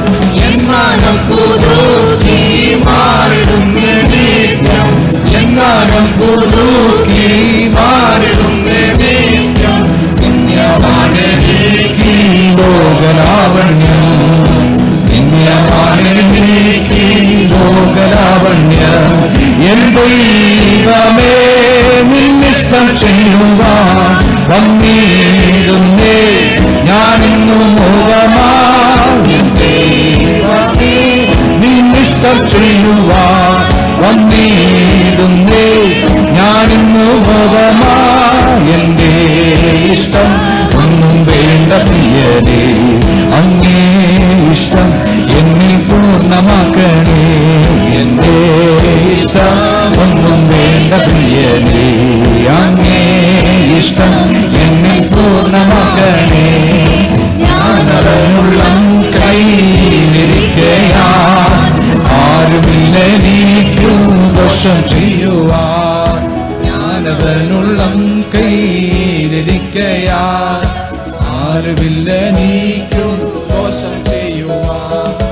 ഇന്നെനിക്ക് വന്നു നേരിടുന്നതെല്ലാം, ഇന്നെനിക്ക് വന്നു നേരിടുന്നതെല്ലാം സംഗീതമാണെന്നു ഞാൻ അറിയുന്നു, സംഗീതമാണെന്നു ഞാൻ അറിയുന്നു. എൻ ദൈവമേ നിന്നിഷ്ടം ചെയ്യുവാൻ വന്നിടുന്നേ ഞാനിന്നു മോദമായി. എൻ ദൈവമേ നിന്നിഷ്ടം ചെയ്യുവാൻ വന്നിടുന്നേ ഞാനിന്നു മോദമായി. എന്റെ ഇഷ്ടം ഒന്നും വേണ്ട പ്രിയരേ, അങ്ങേ ഇഷ്ടം എന്നിൽ പൂർണ്ണമാക്കണേ. എന്റെ ഇഷ്ടമൊന്നും വേണ്ട പ്രിയരേ, അങ്ങേ ഇഷ്ടം എന്നിൽ പൂർണ്ണമാക്കണേ. മോടികളുമെല്ലാം നിർണയമവനെന്നെ അറിയുന്നു. എൻ തലയിലെ മോടികളുമെല്ലാം നിർണയമവനെന്നെ അറിയുന്നു. ഒന്നതിൽ നിലത്തു വീണിടണമെങ്കിൽ, ഒന്നതിൽ നിലത്തു വീണിടണമെങ്കിൽ ഉന്നതനറിഞ്ഞേ സാധ്യമായിടൂ, ഉന്നതനറിഞ്ഞേ സാധ്യമായിടൂ. എൻ ദൈവമേ നിന്നിഷ്ടം ചെയ്യുവാൻ വന്നിടുന്നേ ഞാനിന്നു മോദമായി. എന്റെ ഇഷ്ടം ഒന്നും വേണ്ട പ്രിയരേ, അങ്ങേ ഇഷ്ടം എന്നിൽ പൂർണ്ണമാക്കണേ. എന്റെ ഇഷ്ടം ഒന്നും വേണ്ട പ്രിയരേ, അങ്ങേ ഇഷ്ടം എന്നിൽ പൂർണ്ണമാക്കണേ. യേശുക്രിസ്തുവിൻ ശരീരയാഗത്താ ഉള്ള ഇഷ്ടത്തിൽ ഞാൻ ശുദ്ധനായി തീർന്നു. യേശുക്രിസ്തുവിൻ ശരീരയാഗത്താ ഉള്ള ഇഷ്ടത്തിൽ ഞാൻ ശുദ്ധനായി തീർന്നു. ദൈവ ഇഷ്ടം ചെയ്തു വാഗ്ദത്തം പ്രാപിപ്പാൻ, ദൈവ ഇഷ്ടം ചെയ്തു വാഗ്ദത്തം പ്രാപിപ്പാൻ പൂർണ്ണ സഹിഷ്ണുത ഏകണേ പ്രിയ, പൂർണ്ണ സഹിഷ്ണുത ഏകണേ പ്രിയ. എൻ ദൈവമേ നിന്നിഷ്ടം ചെയ്യുവാൻ വന്നിടുന്നേ ഞാനിന്നു മോദമായി. എൻ ദൈവമേ നിന്നിഷ്ടം ചെയ്യുവാൻ വന്നിടുന്നേ ഞാനിന്നു മോദമായി. എന്റെ ഇഷ്ടം ഒന്നും വേണ്ട പ്രിയനേ, അങ്ങേ ഇഷ്ടം എന്നിൽ പൂർണ്ണമാക്കണേ. എന്റെ ഇഷ്ടം ഒന്നും വേണ്ട പ്രിയനേ, അങ്ങേ ഇഷ്ടം എന്നിൽ പൂർണ്ണമാക്കണേ. ശ്രേഷ്ഠ ഭോജനം ഞാൻ ഭുജിച്ചു നിത്യം ജീവിച്ചിടുന്നു. ആരും അറിയാത്ത ശ്രേഷ്ഠ ഭോജനം ഞാൻ ഭുജിച്ചു നിത്യം ജീവിച്ചിടുന്നു. എന്റെ രക്ഷകന്റെ ഇഷ്ടമെല്ലാം ചെയ്തു, എന്റെ രക്ഷകൻ ഓ ഇഷ്ടമെല്ലാം ചെയ്തു വേല തികയ്ക്കുന്നതിന്റെ ആഹാരം വേല തികയ്ക്കുന്നതിന്റെ ആഹാരം എന്റെ ദൈവമേ നിന്നിഷ്ടം ചെയ്യുവാൻ വന്നിടുന്നേ ഞാൻ ഇന്നു മോദമായി എന്റെ ദൈവമേ നിന്നിഷ്ടം ചെയ്യുവാൻ വന്നിടുന്നേ ഞാൻ ഇന്നു മോദമായി എന്റെ ഇഷ്ടം ഒന്നും വേണ്ട പ്രിയനേ അങ്ങേ ഇഷ്ടം എന്നിൽ പൂർണ്ണമാക്കണേ എന്റെ ഇഷ്ടം ഒന്നും വേണ്ട പ്രിയനേ അങ്ങേ ഇഷ്ടം എന്നിൽ പൂർണ്ണമാക്കണേ എന്റെ കഷ്ടങ്ങൾ ദൈവം തരുന്നതാ എന്റെ പ്രാണനെ ഞാൻ യാഗമാക്കുന്നു എന്റെ കഷ്ടങ്ങൾ ദൈവം തരുന്നതാ എന്റെ പ്രാണനെ